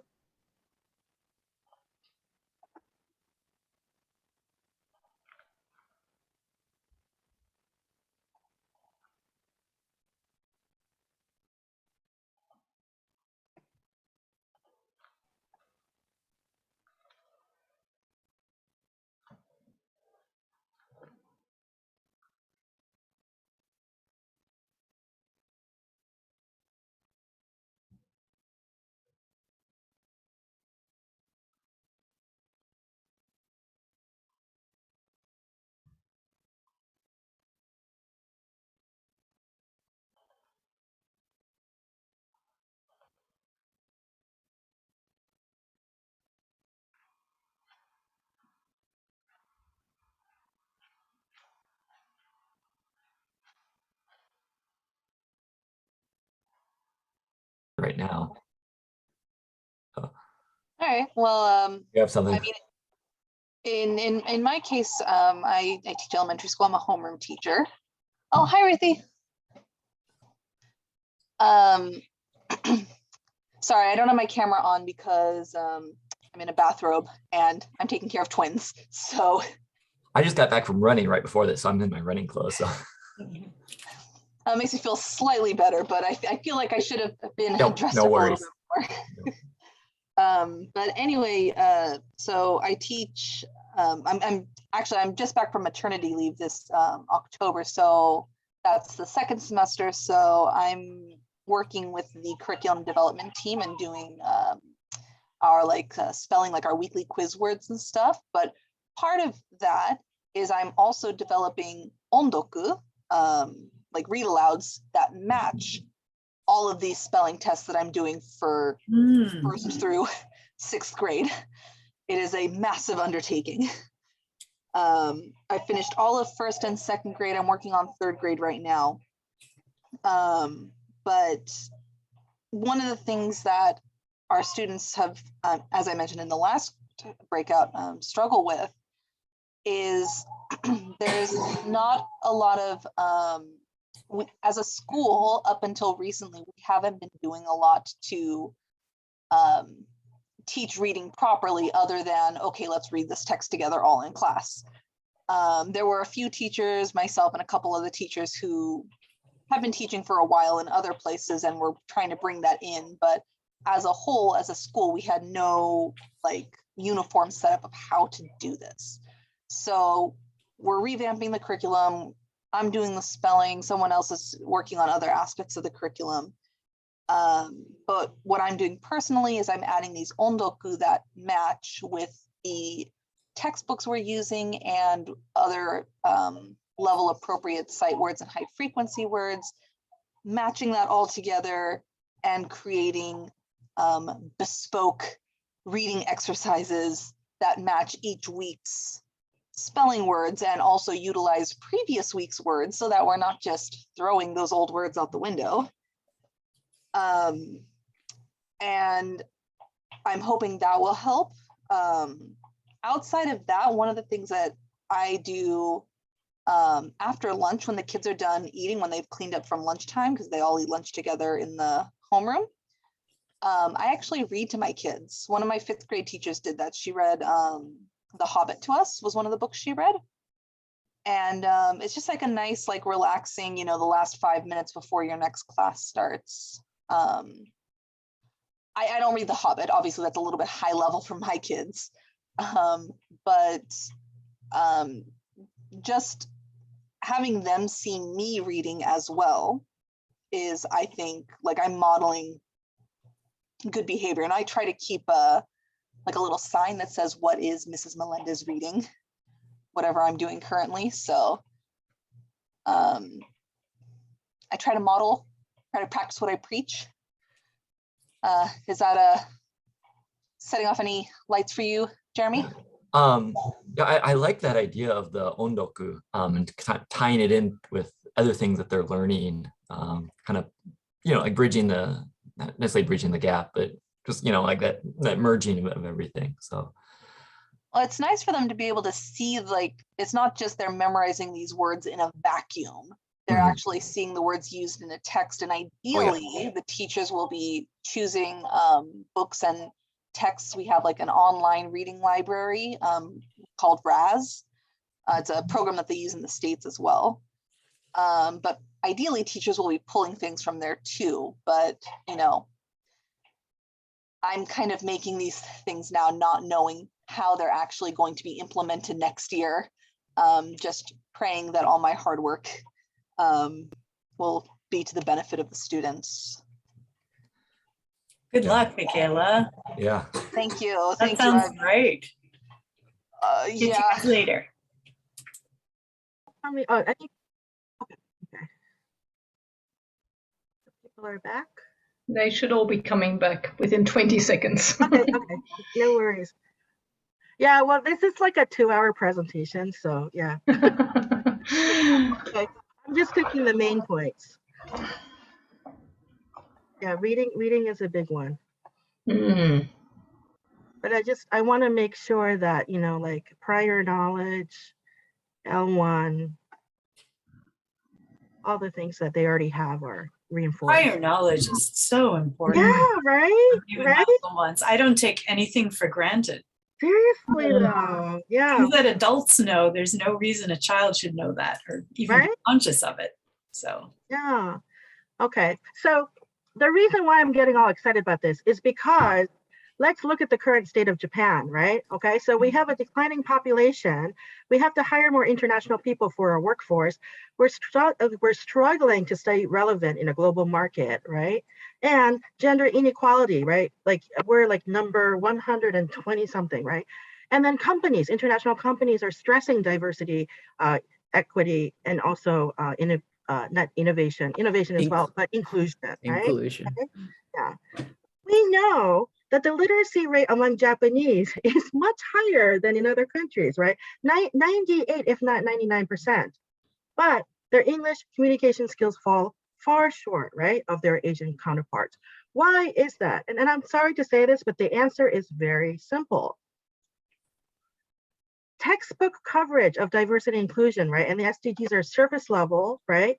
Bullying, suicide, hikikomori are all apparent and prevalent like in schools because they're not doing enough group learning, right? And standardized aptitude test scores for domestic and international universities are going to change, which means that our international or our Japanese students who are going to be going to foreign universities are at a disadvantage because more focus will be on teachers' recommendations, interviews, and essays, right? This is all changing very quickly. And then the importance of, you know, community outreach or volunteer work, attainment of special skills, right? That's going to become the norm. But if you look at school life right now, they're mostly focused on getting into the right junior high school, getting into the right high school, and then getting into the right university, right? Okay. So I asked my teachers, people who kind of attended another session of mine, well, then what kind of education is required for today's world? And this is what they said. And I think that you can all agree with them as well, being teachers yourselves. So then my question to you is, how do we get our learners to engage more? Because engagement is a must, right? So then we have to think about, well, not what the teacher has to do, but then what interests our students, right? What motivates them? What drives them to learn? And then also thinking about the pandemic, well, what have they been deprived of since the pandemic? And then what adjustments do we have to make? The must do, we know what we have to do, but what happens in the classroom is, between the teacher and the students, the learners, right? But the reality of public school education, and this is all IT related, right? There are a lot of delays and blockage with apps, lack of ICT training or lack of interest in learning, lack of online support, and heavy emphasis on page-to-page grammar translation still, even though they're pushing for Give School. English is not a favorable subject among adolescents, not because they don't like English, but because it doesn't make sense to them. And then according to Dr. Waring of Extensive Learning, says that students forget 70% of what they learn in their textbooks by the end of high school. So then what's the point of going to school for 6 years then, right? Right? we can talk about this forever, but okay, so addressing some of the school concerns. Okay, so we've got We Can, Let's Try. We've got the elementary school textbooks, the junior high school textbooks that are new. So all the junior high stuff have been trickling down to 5th and 6th grade. And then what we did was we compared them with the new Dolch list and then the new general service list from Charlie Brown and 2 of his other researchers who have a site, right? Okay, so this is what the reality is. If you look at, so junior crown 5 and 6 are elementary school, 1, 2, 3 are junior high. These are, the ones with junior are the elementary school books in the 5th and 6th grades, right? So look at the total. By the way, the new Dolch list is for the younger learners, right? Up to middle school. So the percentage is, it's not bad, but if you look at the percentage of Dolch list words in the books, then the percentages are much lower. Okay, then let's compare it now with the new general service list. So if, for example, look at 5th grade, what's covered out of the 2,801 essential words? 10%. And then let's look at a higher grade, J3, third year, New Crown 3, 47.95%. So that's not very optimistic, is it? In terms of, these are the words that they need to know. They're in the new general service list, right? There are about 3,000 words that they need to know in order to reach a certain percentage, which is about 86%, right? To be able to read anything.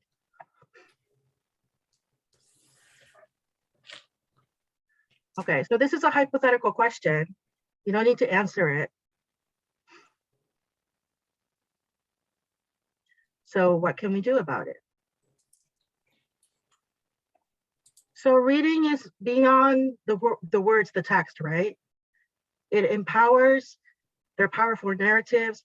Empathy becomes compassion when you put things into action. It's imagination, it's transformative. And there are ways to create a community of readers and writers by using authentic materials. Most textbooks are not authentic materials. And there's a reason for that, because the books have to sell, right? Jane Eyre, The Hunger Games, which one are you going to choose? Well, they both have the same number of high frequency words. So it depends on your learners, right? Maybe you can cover both. Graded readers are recommended, but the quality varies. So you have to, the teachers themselves have to look at each of the books and decide. And then in one of the breakout rooms, we were talking about, well, it's so difficult to find books from 0 to 500. So number one, what I want to say is, do we as teachers understand what reading means? Do we know that there is a high frequency word list out there for our junior high school students, for our high school university bound students, and the academic word list, which is now also a new academic word list by Charlie Renner as well. So are we aware of these things? Because if we don't know the mechanisms of reading, then I don't think that we should be teaching our kids yet without understanding the foundations behind it. Oh, thank you, Eric. So what is authentic reading? Well, everything that's out there in the real world, right? We were talking about some of these things. Martin had a quote from Dr. Seuss. Those are famous quotes. Interviews with positive role models, recipes, blogs, especially with all the social media content that's out there, right? And then challenges, as we said, well, the school context is primarily L1. The culture, how teachers think about foreign language learning may be different. The reading levels differ. So sometimes we have to think about how we're going to adjust our classroom. How can we scaffold and help our learners become independent readers? English is not their only subject, is something that you hear a lot, right? But sorry, English is not just a subject. English is everything. It's interdisciplinary. So this is the interdisciplinary approach, looking at preschool, elementary school, junior high school, and high school, and thinking about the lives of these learners. Then how can we connect reading to lifelong learning? So these are just some examples that I've done in my own classes when I was teaching high school and junior high school. And these were all like themed. So for example, what defines success? Choose your heroes. Read an article and then, make a mind map about a game addiction. Set up your own schedule, in your summer schedule about with regards to the 4 skills. And this was, I think, grammar based. And then connecting readers to lifelong learning by creating a community of learners. So a lot of group work or project-based materials that will not necessarily address reading, but reading also has to be part of the other 3 skills. And this is what's most important, which is performance, and performance is lacking, which is why later in life you see a lot of people who have problems with presenting. So more performance-based activities in the classroom. So even though it's not, even if you have an activity that enforces reading, you have to make sure that that reading activity then becomes, a performance element. So do you know what all of these people have in common? Anyone care to guess? Is it no formal education? Yeah. What for? Maybe no formal education? Like, yeah, and do you know why? Dyslexia. Dyslexia, that's right. Yeah. Look at these people. Look at these amazing people. So this is a quote from Jane Goodall. I mean, this is something that you can show your students as well. It's very short, very simple, but yeah. Okay. So incorporating reading with digital technology, well, this is where we're talking about inclusive education. So for the neurodiverse students, right, interactive learning, this benefits all because we're teaching them the life skills that they need for lifelong learning. So exclusion is probably, university felt, and when you can't read, that's something that, I understand because I can't necessarily read everything in Japanese. That's something that, kind of stays with you. So inclusiveness starts with the teacher, right? You want to create change in your classroom, and then you want to make sure that you communicate that with your organization. And it does take courage because it is hard to, undo some things that are traditional in the classroom. And then these are some ways that you can incorporate reading digital technology with what students want to do. All of these were not things that I told them to do. These were things that they chose to do. And then they were able to highlight some of their knowledge of things and some of their skills, especially on the right, the ball size of the kid in junior high school. I thought they were both photos, but actually it's a video of him doing a layup. So I thought that was really cool. So I don't think that we need to worry about technology replacing us, but I do think that we need to worry about, how we can use technology to enhance learning for our learners who probably need more support. Okay. So just rethinking our roles as educators, thinking about how we can combine authentic materials and reading with digital technology, especially with what's out there now. And that concludes my presentation. And if you want the longer version, the 2-hour version, yeah, please join me at the end of the month because I will be doing it again. Thank you. Thank you, Namiko. Thank you very much. Thank you. All right. If you'd like to unmute yourselves and say thank you to Namiko. Thank you, There was Namiko. so much there. Thank you. I know. Yeah. So much there. Thank you so much. Yeah. We have lots of questions and lots of comments in the chat box. I think we should take another break, 5 minutes, and hopefully we're going to have a little bit of time at the end to get back to people. So feel free to turn your cameras off. And thank you again, Namiko. Thank you. Okay. You guys are great. Minutes. Thank you.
Hi, Lawrence. Are you ready to go? I think so. How is my connection? Good. Better? Good. Yeah. I actually got kicked off a little while ago because we started playing some game. The tablet. Okay. But I set her up, so we should be good. Excellent. Okay, then I hope everyone's back. It's 4, so we'd like to get started on the third event. And the third presenter is from, again, a very different context. Lawrence Hong is the owner and head teacher of an eikaiwa. So without further ado, if you're ready, Lawrence, let's hear what you have to say. Okay, thank you, Ruthie, and thank you, Gabby and JALT Tokyo for setting this up. I have to maybe start with an apology. I don't know, but so initially I was supposed to be at my school, and we've been doing online lessons. Connection is great, but I went there this morning, and this is what, can you guys see this now? This is what I went to. And so I basically couldn't get into my school because we'd have to shovel. So I am in my apartment. If the connection does go out, raise your hand or something, and I will try to repeat. Try to be aware of it. Okay, so with that, let me screen share here. Okay, so my title is 3 Keys to a Successful Phonics Program, Achievable, Motivating, and Meaningful Lessons. I'm not going to give equal weight to all 3 of these, but we will cover them all. I do want to say thanks to Martin and Namiko. It's very refreshing to hear presentations with like a academic base. I did mathematical economics at university, so I don't have any formal educational training, but listening to them and listening to sort of the academic side, a lot of it was I do that, I don't do that, I do. So it was kind of nice to see that what I do based on my experience kind of has sort of an academic connection to it. With that said, my presentation is more of a application approach and based on my experience running my eikaiwa. So a little bit about me and my school. So my name's Lawrence and I'm from Los Angeles, not too far from Martin. I moved to Japan 15 years ago. I'm currently located in Gifu Prefecture. I have family out here, so that's why I'm based out here. Where I have my school, it's in a tiny rural town called Tarui. If you know your history, it's right next to Sekigahara. But just for context, the population of Tarui is 27,000 people. Just to help you imagine that, Dodger Stadium, our baseball team, can hold 56,000 people. So Dodger Stadium can hold double the size of what my city has. My school, AES Eikaiwa, I opened it in 2015. So we're just about to get into our 8th year. I am the sole teacher operator. We've had a few part-time teachers, had some guest teachers. And yeah, so we're starting our 8th year. And actually, if I can just make a quick little plug, we just announced to our students that we are making a new move. So in September, we are moving to a new building. I just announced to our students today, so you're gonna see it here first. This is an image of our new school coming this September. So we're gonna be in the 2nd floor here. Nobody's seen this yet, so thank you for sharing this with me. So we started off with 4 students when I opened the school 8 years ago. We are at just under 150 right now. And we do everything from oyako lessons to some junior high school lessons, but mainly kindergarten and elementary. I know Namiko, we did your survey earlier. I'd say maybe about half, a little over half are doing about preschool, elementary. So hopefully you can get a lot from this presentation. If you're doing more junior high school and high school, hopefully you can get some as well. But I think a big part of our success at our school is being able to successfully convey our program and what we do phonics wise and reading wise to any new students coming into the school. So I'm gonna start with this, right? So does this sound familiar? Right, so we do our lessons and we had a great lesson and picture kind of kindergarten kids, lower elementary. We had songs, fun stuff, fun activities, and students go home and they can't practice what they did. Maybe sing a song, but really if it's some kind of speaking activity, nobody at home, most people at home don't have somebody who speaks English. So what can you do? What can you do at home? And my answer is reading. right? Because with reading, you don't really need anybody to read with you. I mean, well, I'm sorry. You don't need anybody to be able to do reading at home. Something you can do on your own. So I'm going to be focusing on really how to get our kids so sort of the beginning part of where they're kind of reading on their own. I think with the beginning part, Martin did cover a lot of the kindergarten age, and I'll be rushing up a little bit on what I do with that. And Namiko did a lot more of the junior high school. So I will kind of end right there. So I think in what we covered, we kind of covered all the bases in these 3 presentations. I think Martin covered this in a lot more detail, and please refer to him. But really quickly, what is phonics?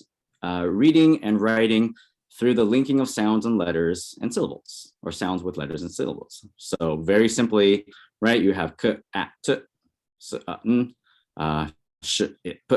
So this is phonics, as opposed to sight words. Words that do not fit standard phonetic patterns and must be memorized, right? Words like the or because, no. Namiko made an interesting comment that eventually everything becomes sight words, and I think that is true. Here, and Martin also he commented on this as well, and I use this kind of comparison to tell our the Japanese parents the difference between phonics and sight words, where phonics is like reading katakana or hiragana, and sight words is reading kanji. That tends to make it very, very easy for them to understand the difference. So phonics, right? We can take long words and they can be broken down and read. So words like octopus, hippopotamus, chimpanzee. I did this in another presentation, but if you can put in the chat, what is the longest phonetically regular word? What is that? Phonetically regular word you can think of. You can just put that in the chat. I always kind of enjoy to see what people can come up with, because mine is kind of hippopotamus, maybe chimpanzee. Hippopotamus. Internalization. Hippopotamus. 5. Hippopotamus. All right. Kangaroo. Okay. Well, I won't spend the whole presentation on this. So if you have any more, please put them in the chat. Onomatopoeia. Onomatopoeia. Yes. So my just like phonics breaks big words down into smaller chunks, this presentation meaningful. I'm sorry. Motivating. If somebody's mic is still on. Sorry. So I'm going to take my presentation and my phonics program and break it down into 3 different sections. So we want to build a curriculum that is 1, motivating, 2, achievable, and 3, meaningful. All right. So first, we will start with the motivating part. Right. So for this section, how to motivate your students, I talked to a lot of teachers preparing for this and how they motivated their students. And there was kind of one common factor that made teachers very effective motivators. So my question to you in the chat is, what do you think makes teachers effective motivators? A German phonetic. I'm not going to try to read this. So, Gabby, if you can read that for us. I'm not trying to read that. Sure. So question, yes. What makes teachers effective motivators? Martin, the positive energy they bring to the classroom. Yes. Personal connection, highly motivating. Yes, personal connections. Okay. My friends are teaching me words. Okay. So anybody else? So for positive energy, personal connections, small regular success, small regular successes. Great. Yes, those are all great things. Encouragement, stickers. There you go. Presentation over. Stickers. That's the key to everything. Thank you, Melanie. So I found that you got to know your students. You really have to know your students. This, what do they like? What excites them? That personal connection. So among all the teachers that I talked to, that was the one common thing. And not surprisingly, these are the teachers that I sort of admire the most and I'm inspired by the most, is they have that personal connection with their students. They put the effort into knowing their students. I still have a lot to learn, especially after watching and hearing Martin and Namiko. I'm still very kind of nervous now, but so moving on, this is sort of my general mindset when I am thinking about motivating my students. All right, so my first thing is give praise with reasons, right? So giving praise with reasons, right? So for example, hey, good job. That means nothing if the students don't know why you're praising them, right? And I think we're all guilty of this. It's just, oh, hey, good job, high five, or all right, good job, right?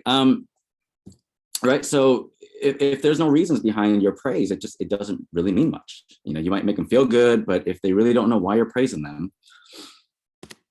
So for me, it's be specific with your praise, right? So again, you can say good job or great job. Thank you for helping, right? High five, you cleaned up very fast. And all right, your bag is very clean. Yes, we do bag checks every couple months, and I will find Halloween candy from 2 years ago or a Christmas craft from, months ago. Yeah. So yeah, it's fun, it's embarrassing, but the kids that do keep their bags clean, I praise them because it makes it easier when they're taking stuff out. They're not taking out textbooks from 10 years ago. So that's one. So give reasons, give praise with reasons. Praise the process, not the outcome. Right? So what does this mean? Praising the outcome. Praising the outcome. Things like hey, you got everything right. You are so smart. Or if they're running a race, you won the race. You're so athletic, right? So problems with this, and this might be controversial, but this is how I think. But problems with this is if you're praising the outcome, right? Students, if you tell a kid they're smart, that's how they're going to define themselves, and they're smart because they got everything right. Which means that if they don't get everything right, the next time, oh, that means I'm not smart. Or if I lose a race, I'm not athletic, right? So this is why, for me personally, I try not to praise the outcome.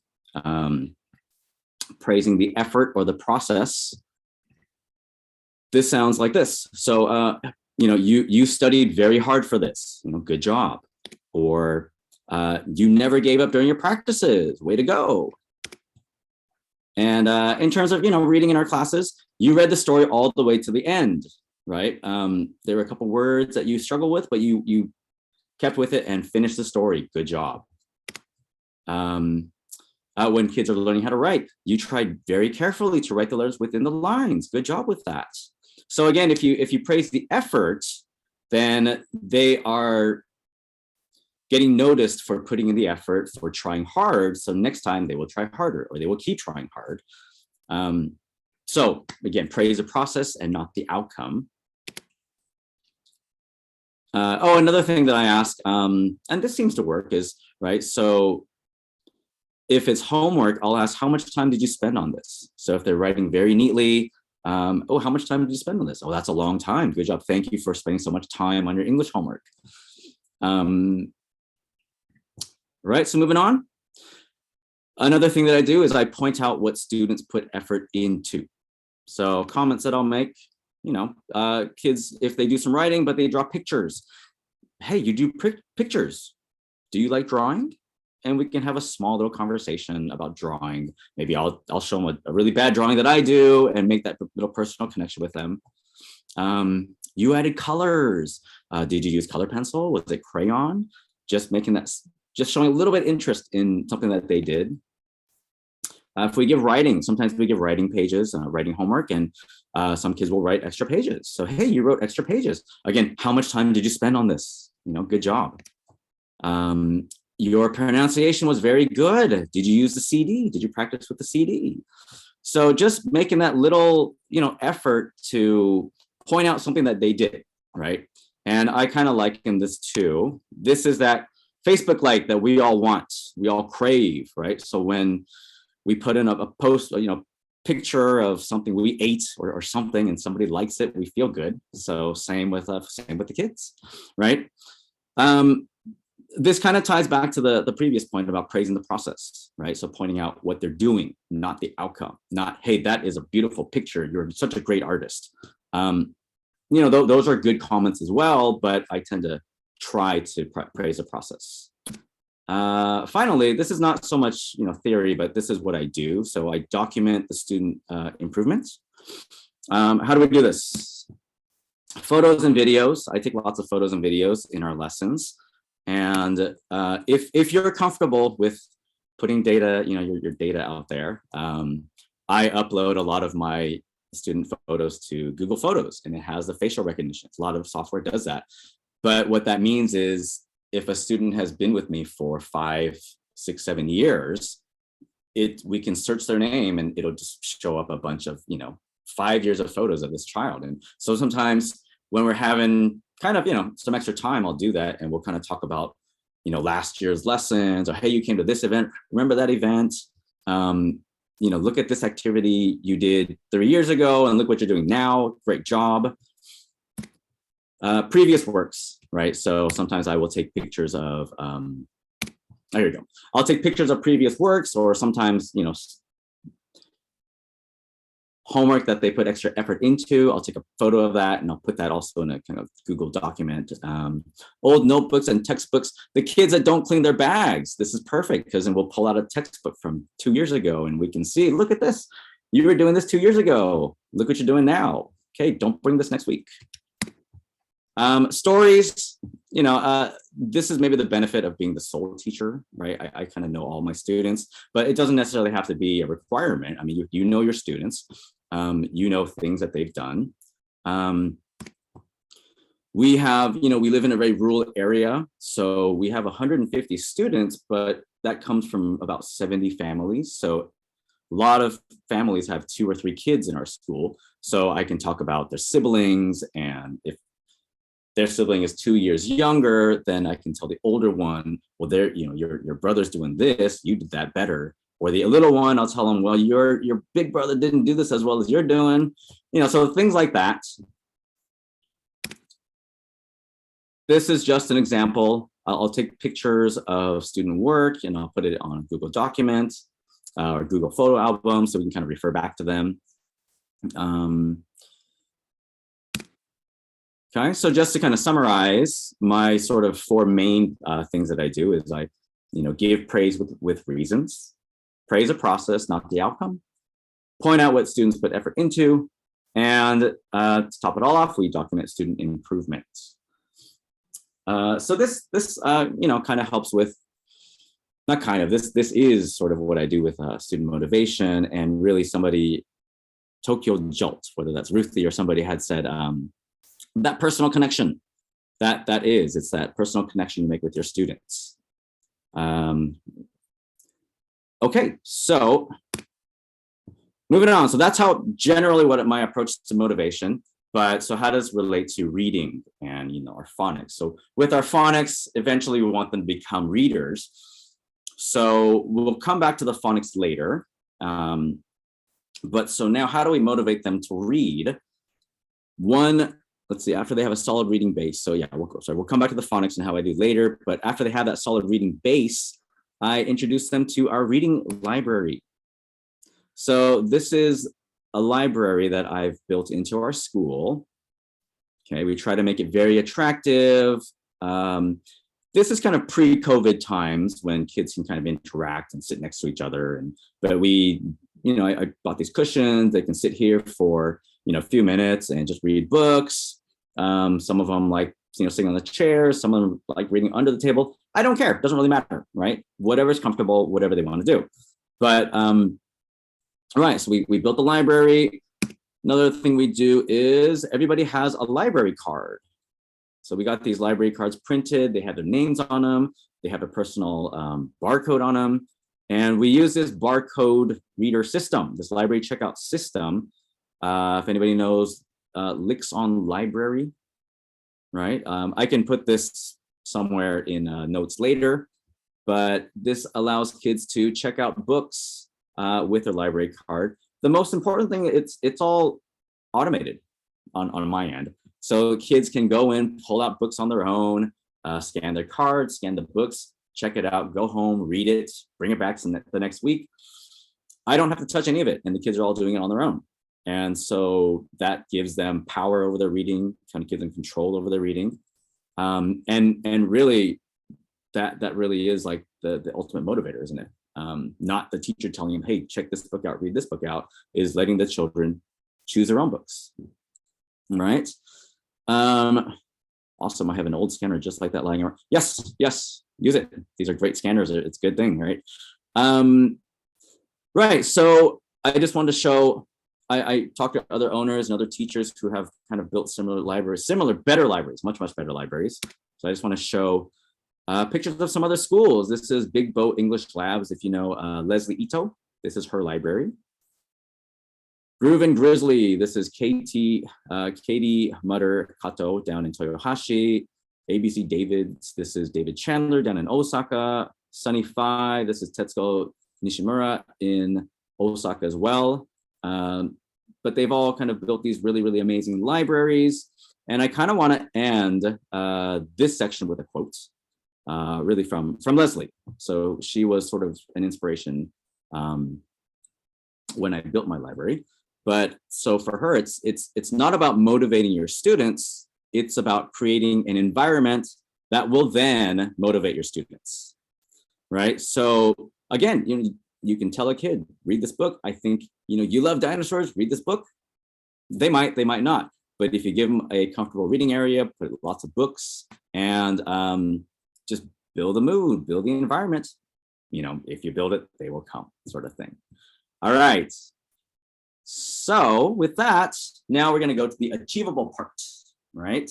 So this is where I'm going to go into my curriculum and basically what I do from our Oyako class from 0, 1, 2 years old up to the end of our phonics program. All right, so it's level appropriate goals and activities, and I'm sure we all know this, right? We have to know our students, know what they're capable of doing, and kind of build our curriculums or lesson plans around that. So I want to start off with, when we get a new student coming in or a new parent who's interested in English for their kids, we focus a lot on our reading programs. So this is what I do, right? This is how I sort of explain phonics to them. So really every letter has 4 kind of aspects to it. We have the grapheme, which is the shape of the letter, the phoneme, which is the A sound, the word, the apple, and then the image, right? And most kids, even 2, 3-year-olds, they'll kind of, some of them recognize the A, they can say apple, and this is very achievable. But once you get to Q, right, this becomes a lot harder, right? So you have that and quilt. Quilt, I've never seen a quilt, never touched a quilt, seen them on TV, but try to explain a quilt to somebody, during a trial lesson, right? Right, so this is what we do, right? This is why we tell them, phonics is great, but to kind of learn all this in one lesson can be a bit daunting, right? So in the beginning, my first year, so we have our 1 to 3-year-olds, and skills practice, I'm going to refer to Martin and kind of consult with him later to make sure my terminology is actually correct, but for sake of time's sake, this is phonemic awareness and grapheme awareness. And really what this means to me is it's just an alphabet song. That's all it is, right? So they are, some of them don't speak Japanese. Some of them don't walk. So we're not going to expect them to read, but they do respond to music. They do respond to, chants. And so we just do an alphabet song. I mean, we do all of the things, but in terms of phonics, we sing the same alphabet song every week. I use, this is called the Easy ESL Games. I found this on YouTube. I use this song. They have really cute pictures and gestures for each letter. It's a catchy song. I don't think I have time to play this now, but you can refer back to this later. So this is what we do in the kind of first 1 through 3 year olds. In our second year, we go and use Happy Valley. Happy Valley. If any of you are familiar with this, it's a pretty simple, easy to follow kind of kindergarten textbook, but they have a phonics book that goes with it. And again, it has a phonics song, right? So again, at this stage, this is 3 to 5 year olds. We do grapheme recognition. And what that means to me is just letter matching puzzle. So this is their alphabet song. They have these characters. And at this stage, 3 to 5 year olds, some of them, and I think Martin with his bottle cap activity, some of them are really learning just how, which way the letter goes. So for this stage, it's very important that, they're able to match, the K goes with the K, the M goes with the M. And some of them still don't comprehend that, it's this way and not that way. So we do a lot of practice of that, right? And in our next one, then we move up, right? So after they've done a year of that, we go to the next level. And at this stage, we're matching letters to words, right? And so I'm still not pushing too hard on the reading because it's 4 to 6 year olds. I know some programs can do amazing things with that age. I'm not there yet, but so at this stage, we're adding more vocabulary words. So going, with Z, they have their zebra, their zigzags, and their zippers or their zips. So this is kids recognizing words that have a similar, initial letter. So same song, but we're kind of increasing the vocabulary with that. And in our fourth year, at this stage, they are nencho, so about 5, 6 year old, to second grade. At this stage, they are matching graphemes to phonemes. So we do a lot more letter recognition and kind of drilling them or kind of putting in our lessons, apple or matching the A to the A sound. So, let me go back. At this stage, we're using Think, Read, Write. Think, Read, Write is another phonics program. In the chat, yes, 1 lesson per week. I do 1 lesson per week. So here, so we have a puzzle, right? So again, this is their phonic chants. So we do this every week. And at the beginning of every lesson, I took some puzzle I found on Amazon or somewhere, and it's just a simple alphabet puzzle with uppercase, lowercase, and I replaced that puzzle with the images from this textbook. And so the kids are just matching the letters to the anchor words, and they're doing this every week. And in the beginning, it's everywhere, but by, after a few months, they're doing it pretty quickly, right? And so at this point, we're going to touch into the whole meaningful part, but making homework meaningful, right? So we do use a textbook, and how do we get them excited about the homework, motivated to do the homework?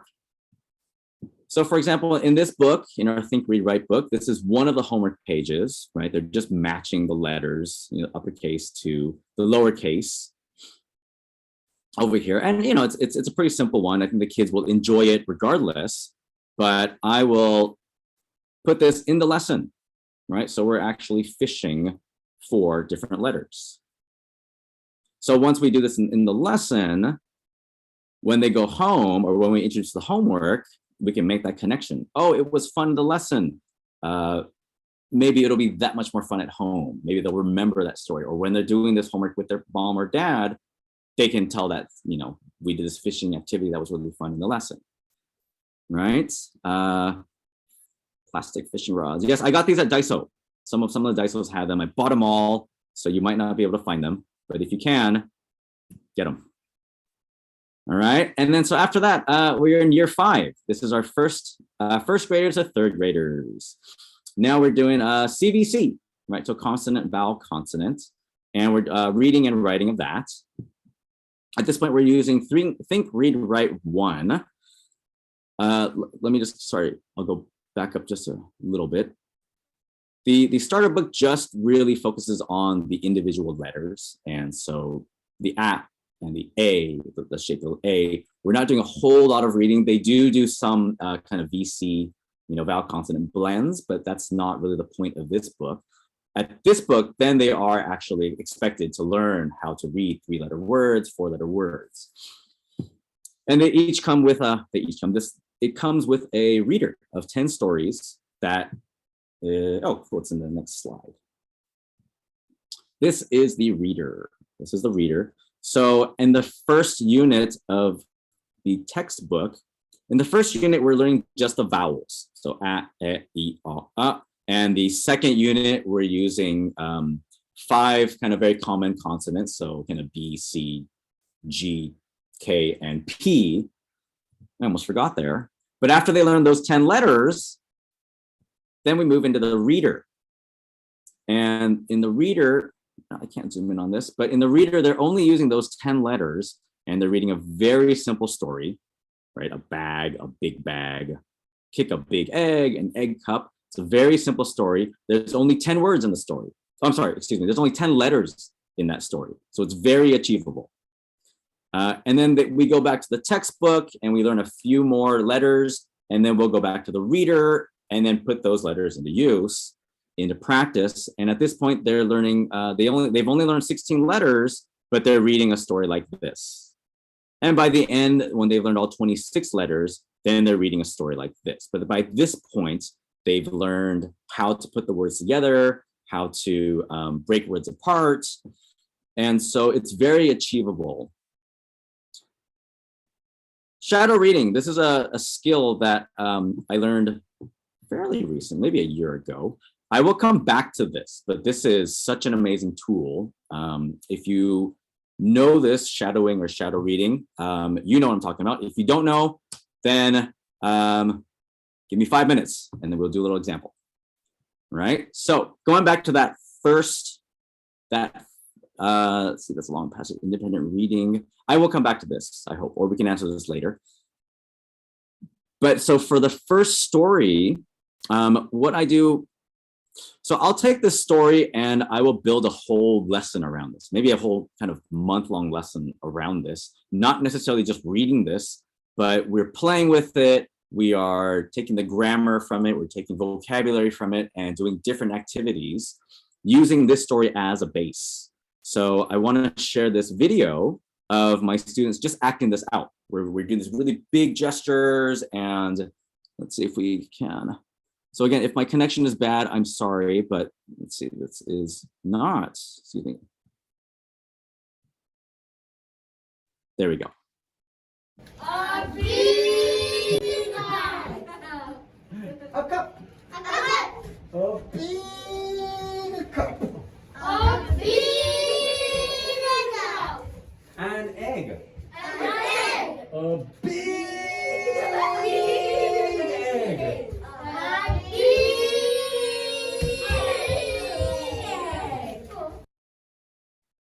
Okay, so we do something like that. We play with the story, we do big gestures, make it really fun. And at that point, after they've kind of had some fun with it, then we go and introduce the actual reading of it. And at that point, they know the story, they know the words, they know what to expect. And so they're that much more willing to challenge the story, right? Okay, and then yes, and I know the kids are enjoying it because some of them will come back and they'll do something like this. Not all of them, but we do have, the occasional kid that just really enjoyed it. And we have them sometimes copy the stories. I think this was an assignment to write the story, but she went and read and did all the pictures to it.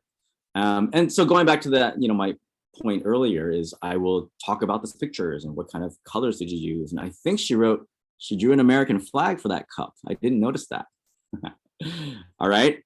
And so a few more examples of what I do. So I mentioned that I will take a story and pull out kind of the grammar points or make activities off of this. And here, this story is about animals, right? So I'm Ted, I'm 5, I'm a dog, I'm a big dog, right? I'm Kit, I'm 6, I'm a cat, I'm a bad cat. So they're just kind of formula that each animal is kind of going through. So here is an example of what we do. So we have the, different animals. And so I'll take this and we'll do an animal, unit, right? And here we go. These kids all have animal masks and they're just kind of going around talking to each other, telling what they are. I'm a chicken. I'm a monkey. Yeah, okay, so that was very quick. But yes, for them, it's very achievable. We broke down just, I'm a cat, I'm a dog. And so we do that for a little bit and we do things, right? I'm 5, I'm 6. We talk about age. How old are you? So we break it down into different steps. And at the end, we put it all together. And then at that point, the story isn't as intimidating to them because they've seen each of these sections together. We're just putting them all together again. This leads to another great activity. This is speeches. So they all write their speeches, right? What was mine? I'm Lawrence. I'm 7. I'm a boy. I'm a stinky boy. Something silly like that. But again, this makes it very meaningful for them because now they've personalized it. And so not only are they reading the story, but they're kind of taking it and making it about themselves. And again, so sometimes the kids are really, really into it and they've drawn the story, they've written the story, drawn pictures. This girl's especially good at this. Sure. Okay. So go into the shadow reading. Okay. So I think this might have worked last time, but I want you to all, okay, if you can all unmute yourself. I'm going to try this. If this doesn't work, I may have you mute again, but if everyone can unmute themselves, I want to show you an example of something very bad, okay? All right, so I want you to listen and repeat, okay? So this is some kind of self function, okay? So please listen and repeat with me, okay? Use the concatenate function. Use the concatenate function. Spell to concatenate. To concatenate. Or join strings. Or join strings. Instead of using concatenate. Instead of using concatenate. Use the and operator. Use the and operator. How many of you feel like this right now? I feel like this. I'm bored listening to myself right now, right? And Excel functions, I like them. I think some people love them, but most people don't, right? Very hungry and I love it. Right, so shadow reading, and okay, I have time for this. Let's try this because I'm gonna stop sharing this. Okay, you don't have to turn on your camera, but so this is how I introduce it to my students. Right, I'm not sharing them. Okay, right. So shadows. Okay, okay. This is my first question to a kid. First, what is a shadow? And this next question: how many seconds after you move does your shadow move? Right. Ask your kids that. It's a very interesting question, and the answers you get are very funny. But right, okay, so I've gotten 1 second, I've gotten 2 seconds, 0.1 second, and then finally someone says you move at the same time, right? So that's the point, that's what you're getting at. So first, physically, now you are my shadow, so please copy every movement that I make at the same time that I do it. Ready?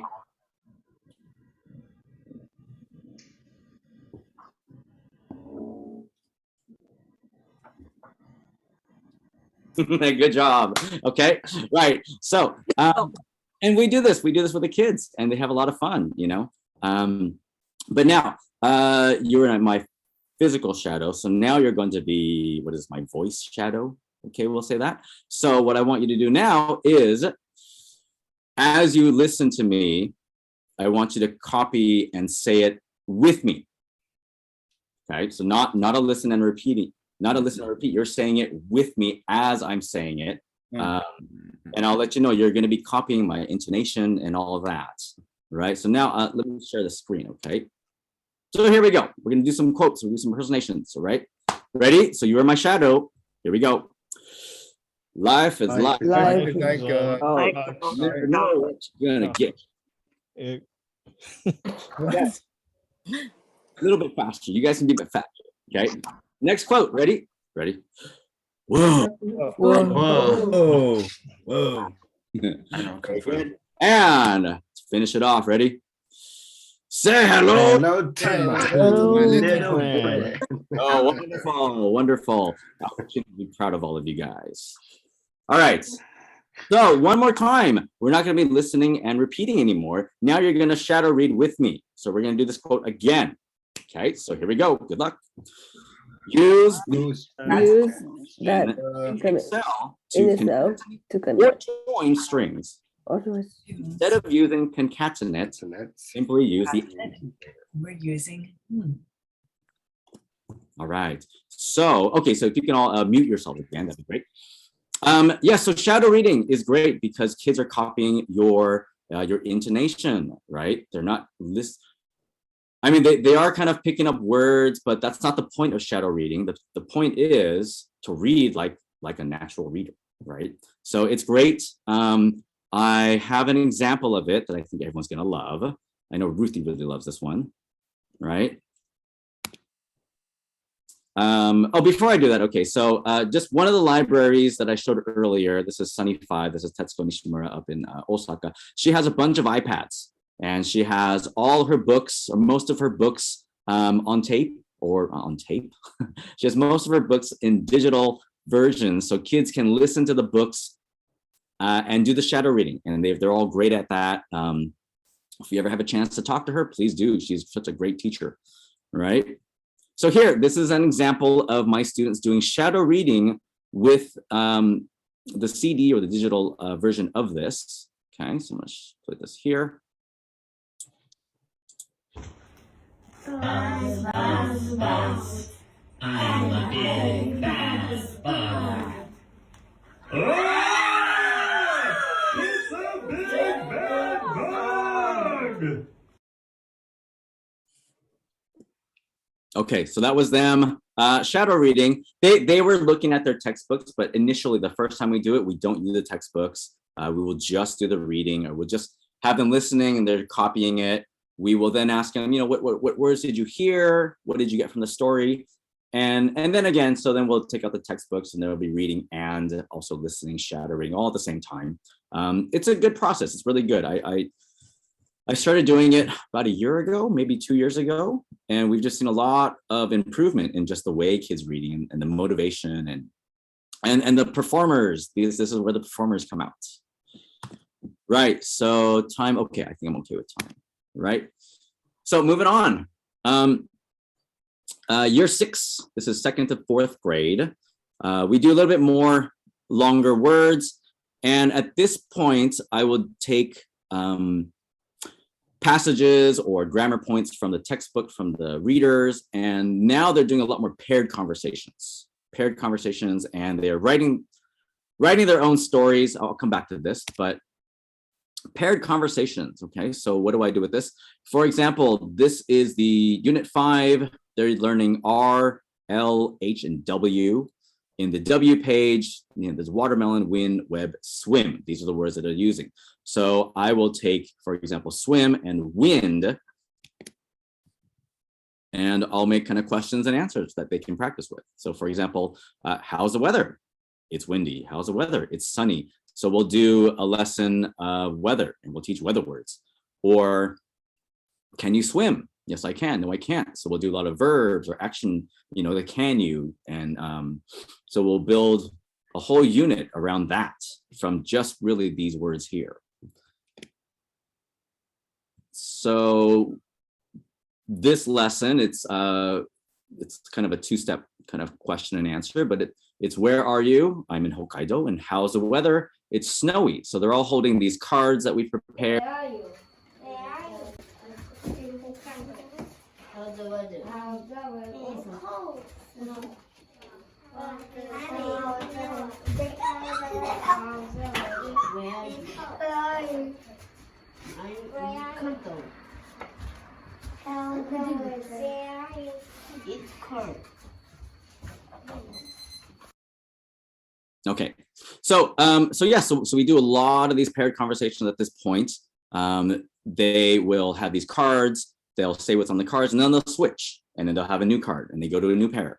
And so if we're doing it this way, they're practicing the same conversation over and over and over again with different kids. I find that, at this point, they could be asking the question about 10, 15 times, but each time it's new. Right. So we do a lot of that. Now, when they write their own stories, if anybody knows Mad Libs, if you don't know Mad Libs, this is what it is.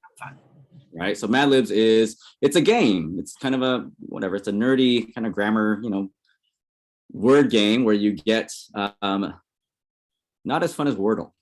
I'll give you that. Maybe funner. I don't know. It depends. But so you'll ask your group, for an adverb, adjective, and you'll set it up, putting it this way, getting a bunch of words, and it gives you a story. And then you'll take, for an adverb, I don't know, something happily, right? A good wine served happily can make any meal truly whatever, right?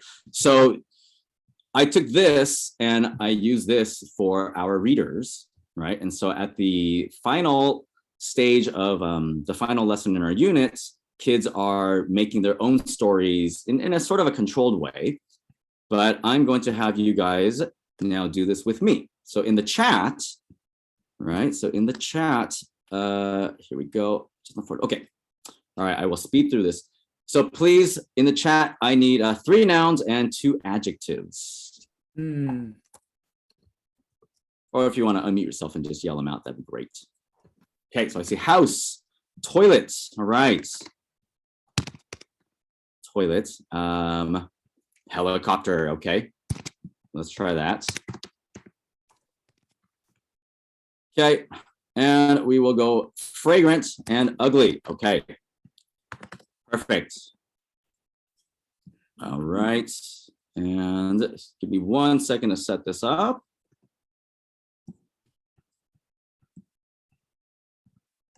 Okay, so house, and that was toilet here. Right, and helicopter. Fragrance, okay. And we have ugly. All right, so. Okay, so thank you. So here we go, okay, so we had, I guess, house, toilet, helicopter, fragrant, and ugly. So we'll do this in the lesson. We'll have kids kind of give us, and they're using this dictionary that they have in their textbooks, right? And so we all know, right? Neil Armstrong, right? That's 1 small step for a man, 1 giant leap for mankind, right? And so we'll go and we'll just change this around using your words. That's 1 small house for a man, 1 giant toilet for mankind. And so, it's funny. It's funny, right? Some of them are, some of them aren't, but the point is it's original and the kids, they made their own story, right? Dead Poet Society, wonderful movie.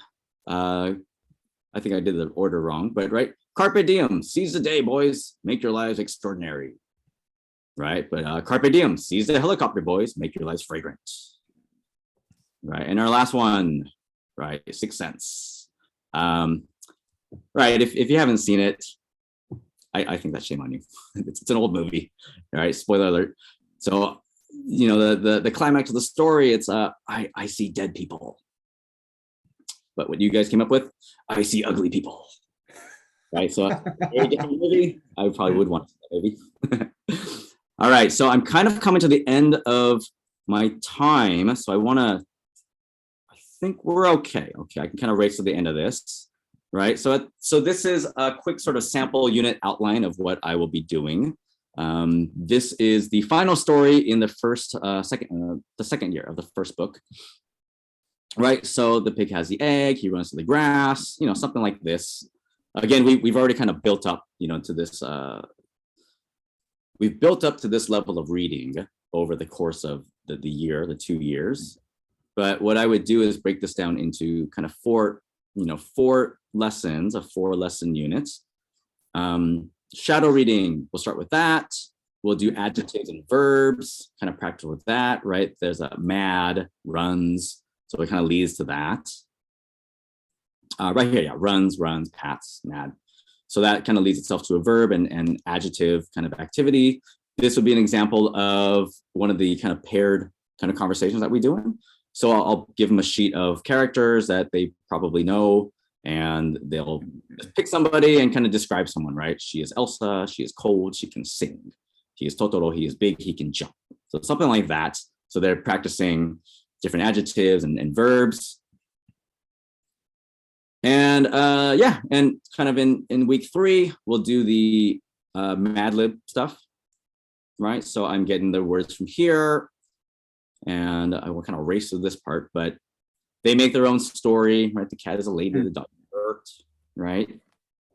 And then for homework, right? And in class, I do a very short version of it, but at home, they have to do their own story, right? So they circle what words I want them to change, and they will go home and write their own story, right? And so this I do want to share. I'm sorry if I go a little bit over time, but this is really funny. So the story, here we go. It's a drop the egg, pig, yells the cat. He drops the egg, crack, crack, crack. The animal stop. What's in the egg? It's a dragon, run, right? And so a lot of times you'll get kids who do very safe stories, right? Drop the bag, cat, it's a truck, they're kind of funny. But sometimes you will get a kid who just kind of goes over and beyond all expectations. And so this story, this is little Taiki, and I don't know where he got these. I think his mom helped him out, but this is a story he came up with. Drop the butt, monkey, yells the duck. He drops the butt. Crack, crack, crack. The animal stop. What's in the butt? It's a poopy, run. So it's rare that I have uncontrollable laughter during a lesson, but I had to stop the lesson for this. I had to read it. I had to ask him about this. And again, it's that personal connection. I heard that he asked his mom about it. Yeah. So this is one of my favorites. And again, to him, it's very meaningful. And we will go back and look at this every year and remind him this is a story you came up with. So a lot of my, once we go to the next book, we do something very similar. So longer conversations, more writing practices. And I'm going to kind of race through this. Right here, they talk about brother, more adjectives. So at this point, we're talking about family, right? So they've done adjectives. They bring in a picture of their family. They draw their family. They ask each other, who's this? This is my mother, Yukiko. She is short and smart. So they're kind of building off of that. And I have, give me 2 more minutes. Now we're gonna go to the meaningful parts. So this is just sort of how I'm gonna end this, but I think if you put a lot of effort into knowing how to motivate your students, right, making that personal connection, it will be meaningful to them. Everything will be meaningful, right? So these are students that come in and put a little bit of extra effort into their homework, right? They want to, hey, you tried really hard to stay within the lines. Next time they will do that again. That's very meaningful to them, right? You're trying really hard to read this book. You're really, putting your phonic practice in the, you're using that and you're trying really hard to decode that word, little things like that. They come back and do great work like this. So I think it all comes down to really just making that personal connection, right? Some of our students have written their own books, very small, short books. No assignment that I've given them. This is just something that they really enjoy the reading, so they went back into their own book. I want to share. I want to share an event we did. So this is Sunny 5, Tetsuko Nishimura from Osaka. She does this. She took this van, converted it into a mobile library, and she goes around, Osaka, came to our area and does little reading events. Right here, she is very amazing at motivating her students, and I've learned a lot from her. Right, and so she brings my students have their books in her library. So she's very good at kind of making kids feel that sort of motivation there. This is her students kind of doing programs for her, right? So she's given them all kind of parts to do. And this is her student reading a book to one of my students. I'm going to end with this, but I think in terms of making things meaningful, you're not going to make it much more meaningful than this. This is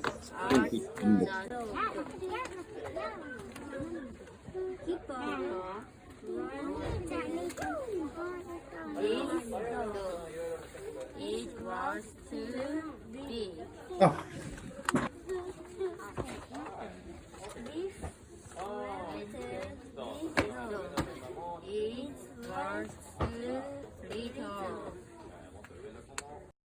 Okay, so in the end, that student is practicing shadow reading with my own students. And so he's independent. He doesn't need a teacher anymore. This is all about him. This is all about him and my students. And so I think that with that video, I'm going to end my presentation because I don't think I can do better than that kid. Right, so thank you very much. I know I went way over and questions. Okay, first, let's have a round of applause for our last presenter. Thanks, Lawrence. Yay. Thank you, Lawrence. Questions? We had lots of comments in the chat box. Yeah, go back and look. Genius, awesome. Genius, awesome, ha. These are for the Mad Libs, right? Those aren't right. Cool.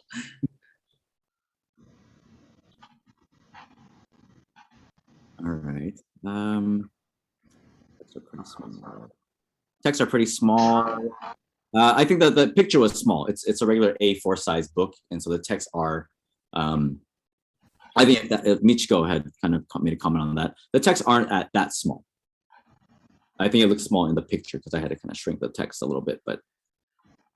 I like that you also shared what year your student was at your school, because a lot of parents make the mistake of not connecting their child's developmental age with how long they've been at an eikaiwa. Right. So right. I recently had a mother saying, my student's been with you for 5 years. Why isn't she reading at such and such a level? Which had nothing to do with how long she'd been at my school. It was the developmental thing. That would have been something that a 5th or 6th grader would be reading, and she was 1st grade. So right. I thought that was really important. Every child has their own syllabus, and it's also developmental. So yeah, and so we have a little chart at, when we have parents coming in asking about our program. At age, in 6 years, this is how you'll progress. If you start at this age, you're going to be kind of coming here. So that's why I kind of had that age range from 1st to 3rd grade, because sometimes it's someone who's been with us from 3 years old. What they're doing as a 1st grader, a new 3rd grader would be doing it at that same age. Mm-hmm. There's another question here. How much time do you spend on printing practice? And it's interesting, printing practice is what you teach printing, or is it writing, or how does that fit in? I don't spend a whole lot of doing writing in the lesson. We do 50-minute lessons, and I think if you have 50 minutes or 3 hours, it's never enough time to teach somebody.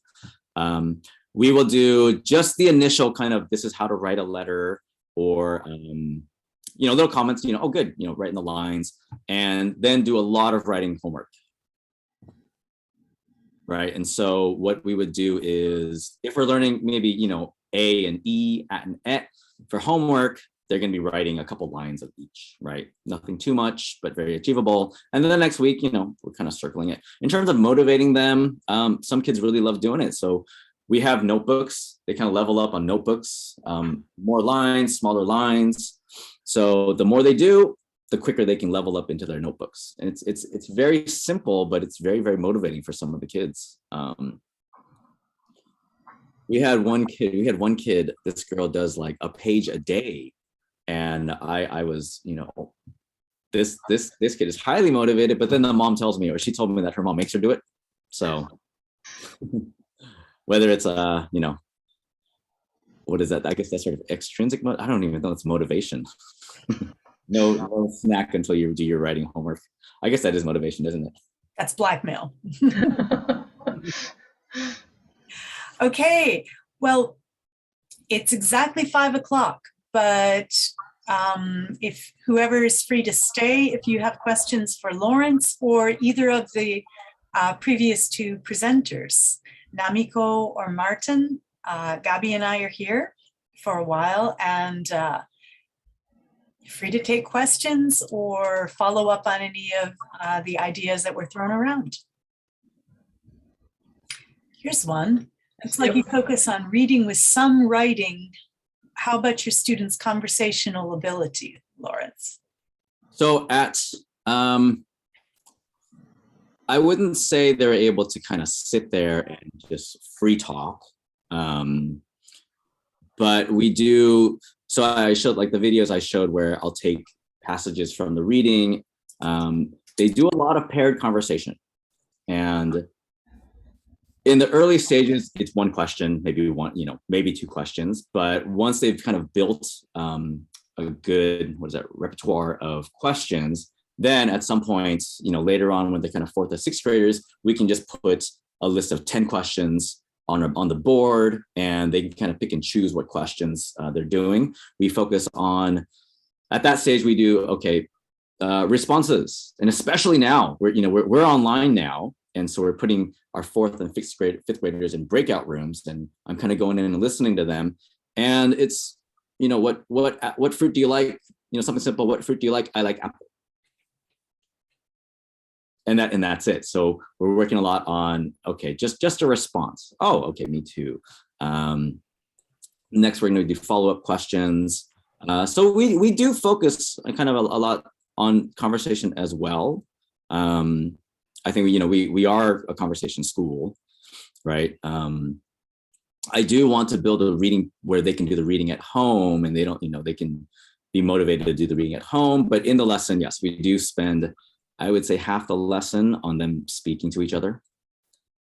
Can I add to that, Lawrence? Because I think that we don't always need to think of these things separately. The reader books that you're talking about are totally conversational. So if you have two kids reading the story together, it's also a conversation. And also if you're practicing printing, I don't think of it as printing, because printing is teaching kids how to make the letters. And that's over pretty quickly. But writing, if they're making noises while they're writing, sounding out the letters while they're writing, then those two skills are integrated. So I don't think we need to think of all the skills as separate things. And we should be working to integrate as many as we can into our activities, right? The writing, saying the letters as they write, I got that from you. And I got it from Eric. Okay, right. So we have this sort of like little maze going on here, but yeah. It's great, and I really hound that in. I tell all the parents, and we do a whole little thing about that. And online, it's great online. And we've been teaching the kids doing it online, and so they're at home next to the parents. But you do see the difference after a couple of months. The kids that are doing it and the ones that aren't doing it, right? There's also a great question now, bridging to junior high school. What are your thoughts on teaching or linking to IPA? We should throw that out there for anyone who wants to take a stab at that. International Phonemic Alphabet, Phonetic Alphabet. Yes, I would throw that out to anybody else. Yeah, I would have my own opinion, but I'd like to throw it out there.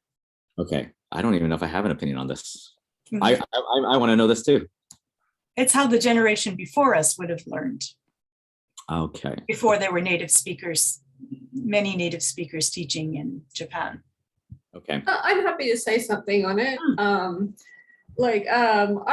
learned that probably around grade 5 or 6 when I was a student through English education in Australia. And I can say I rarely use it, even as like a native speaker might look up a really crazy new word and might look at the dictionary, but now you don't need it. You can just go to Google and type in the word and it will say it for you. Or learning that extra thing doesn't make sense for younger readers because it's another extra thing they need to learn on top. I don't even think for junior high school it's that necessary. Things like the Thras phonics chart or something, which is very popular in Australia now, which but very simply, basically, if you hear the sound they have one key like anchor word for and then it shows underneath all the different you could use. Something like that, just teaching how you write it, what it is, how you hear it, I think is more useful than the IPA phonics. It's really, there's so many other resources that make so much sense that are so much easier to use. I think it's really going out of date. It may be useful for like for scholars or linguistic teachers or something for word shape and having a specific sound. And obviously when you change between countries, it changes. So it's a good maybe thing to have there in the back for like academics, but I don't think junior high school kids need it. There's so many other resources that are easier to use. We've got a raised hand from Jermaine. Yeah, just to add to that, it's really hard because as many people were saying in the chat, like it's an extra thing to learn and an extra thing to decode. The only thing that could be useful for if you're teaching the kids how to use a traditional paper dictionary, it can be very useful. So, I mean, maybe making students aware that this exists, because every dictionary should have a chart. So if they want to learn about it, they can have that chart there, and it gives example words, simple words that uses every IPA symbol. So, I mean, you can make students aware of it. But as Taya said, of course, nowadays you have electronic and online things. It's just, I think we should focus more on teaching students how to use those electronic resources. We just assume that, oh, just go online.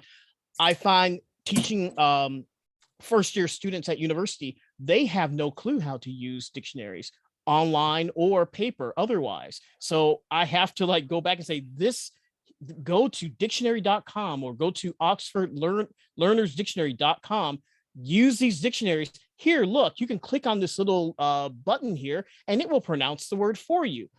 You'd be surprised how many students have no clue because they haven't been taught to teach themselves. And that's what I think we need to focus on. Like, hey, here are the resources out here, not just assuming that they know the resources, because unfortunately, a lot of them don't. So I think we should focus more on that. And that's a good point. I also think it's a shame that students no longer bring electronic dictionaries to junior high schools. And I feel they're really limited by the dictionaries in the back of their textbooks. My students say, oh, we have the dictionary, we don't need it. And they mean the tiny little dictionary in the back of their books, as opposed to the electronic dictionary, which has several dictionaries in it, plus, you know, the recordings of how words sound. Well, nowadays, everyone has a phone, so there's an app for that. Literally. Don't even need an app for that, just. Yeah, well, yeah, and they could also go on, like I said, go on, you know, but if they want to have an app, the apps are very useful because a lot of them, you can make your own list, your study list. And you can also, some of them even have flashcards that you can make and they can study. This is what I show my students. I'm like, hey, this app, download this app, and you can make your own flashcards. Students don't even use flashcards anymore. They don't use like the ones you get from Daiso, like with you know, that you hold in your hand. They're not using those anymore. And they're not using their, you know, the electronic devices. I'm like, you can use that so you don't have to carry. I don't want to carry that ring around, you know, like they did in, you know, in the 90s when I first came here. So I understand they don't want to carry that, but they're not using the tools that they have. And that's just a shame. No, I agree. Absolutely. I think one problem is though that in junior high school or in any schools, they're not really allowed to use their smartphones, are they? That's why the electronic dictionary would be the That's answer, why they were right? good. Exactly. Or just the paper dictionary. Yeah, anything. I totally agree. Thank you, Lawrence. Okay, if anybody needs to skip out early, don't be shy. And thank you so much for coming. Gabby and I will be here a little bit longer. Yes, we're still here. Questions coming, yeah. I actually am going to have to go back to the family now. Yeah. Thank you very much, Lawrence. Thank you, Lawrence. Thank you, guys. I can put up slides somewhere. Ruthie and Gabby, I'll message you about that. And any questions, you can just send it to me and I'll try to get them answered somehow. But thank you everybody for joining. Thank you for listening. And Martin and Namiko, I wish we had more time. Maybe at some point in the future, we'll chat somewhere. Yes. Sure. Thank you so much. Good. Eric, thanks for joining. Yosuke, we'll talk to you soon. And Tomomi, I'm glad you were able to join. Okay, let me say bye-bye, everybody. Bye, Amy. Bye-bye. Bye-bye. Bye-bye. Bye-bye. Bye-bye. And this has also been recorded, so we'll try to get up on the JALT site as soon as possible. And Martin's going to go walk his dog now. Yeah, in the snow. Oh, take care. Thank you so much. I have to convince thank you for the him to come out presentation. of the house. That was great. Thank you. Okay, bye everybody. Thank you. Bye-bye. Bye. See you. Thanks a lot, Martin. Thanks. Yeah, we're gonna get going too. So Namiko, thank you very much. Outstanding, great. Thank you, Eric. Awesome. I And know. thanks to the team for running this. Yeah, Gabby and Ruthie, and I don't know if other people are involved, but thanks. Thanks, Eric. Take care. Bye. Bye. Bye. I am overwhelmed with information, so I don't have anything more to say, but I'm going to get in touch with all of the presenters by email. That's great. It's been amazing. Thank you. Thank you so much. Nice to meet you, Andy. Take care. See you. Oh, Namiko, I would like to talk to you more about what we were talking about. Yes, with the Google. So yeah, if is your contact information? Yeah, I can just drop it here. Yeah, your learners would be the perfect group for sure. I hadn't even thought about that. So yeah, it's wonderful. Okay, great. I'll get a hold of you, and yeah. I'd like to know more how I can use it, because I'm really that's what I'm doing. I'm all about the technology now, especially now, but even before. Yeah. So I mean, it's wonderful. Yeah. So well, the more people use it, the more feedback we can get as well to make it more improve it, right? Yeah. Thank you for sure. All right, great. So I'll get in touch with you. All right, bye-bye. Bye. Bye. Oh my gosh, you guys were awesome. I didn't even realize how much time had gone. And then I think it was maybe Ruthie at the end. You were like, oh my gosh, I'm enjoying the presentation, but girl, you gotta stop. And then when I stopped, it was at 55, and I was like, oh my gosh, yeah. Now I know I can take my time in the 2-hour one. So yeah. Namiko, that was a lot. I can't wait to watch this again. Yeah. I need to watch it again, and I took some screenshots actually, because there was a lot I wanted to grab onto. I didn't want it to get away from me. Hi, Grant. Yeah. I'm going to stop the recording right now. Okay. Stop that recording. Yeah. Hi.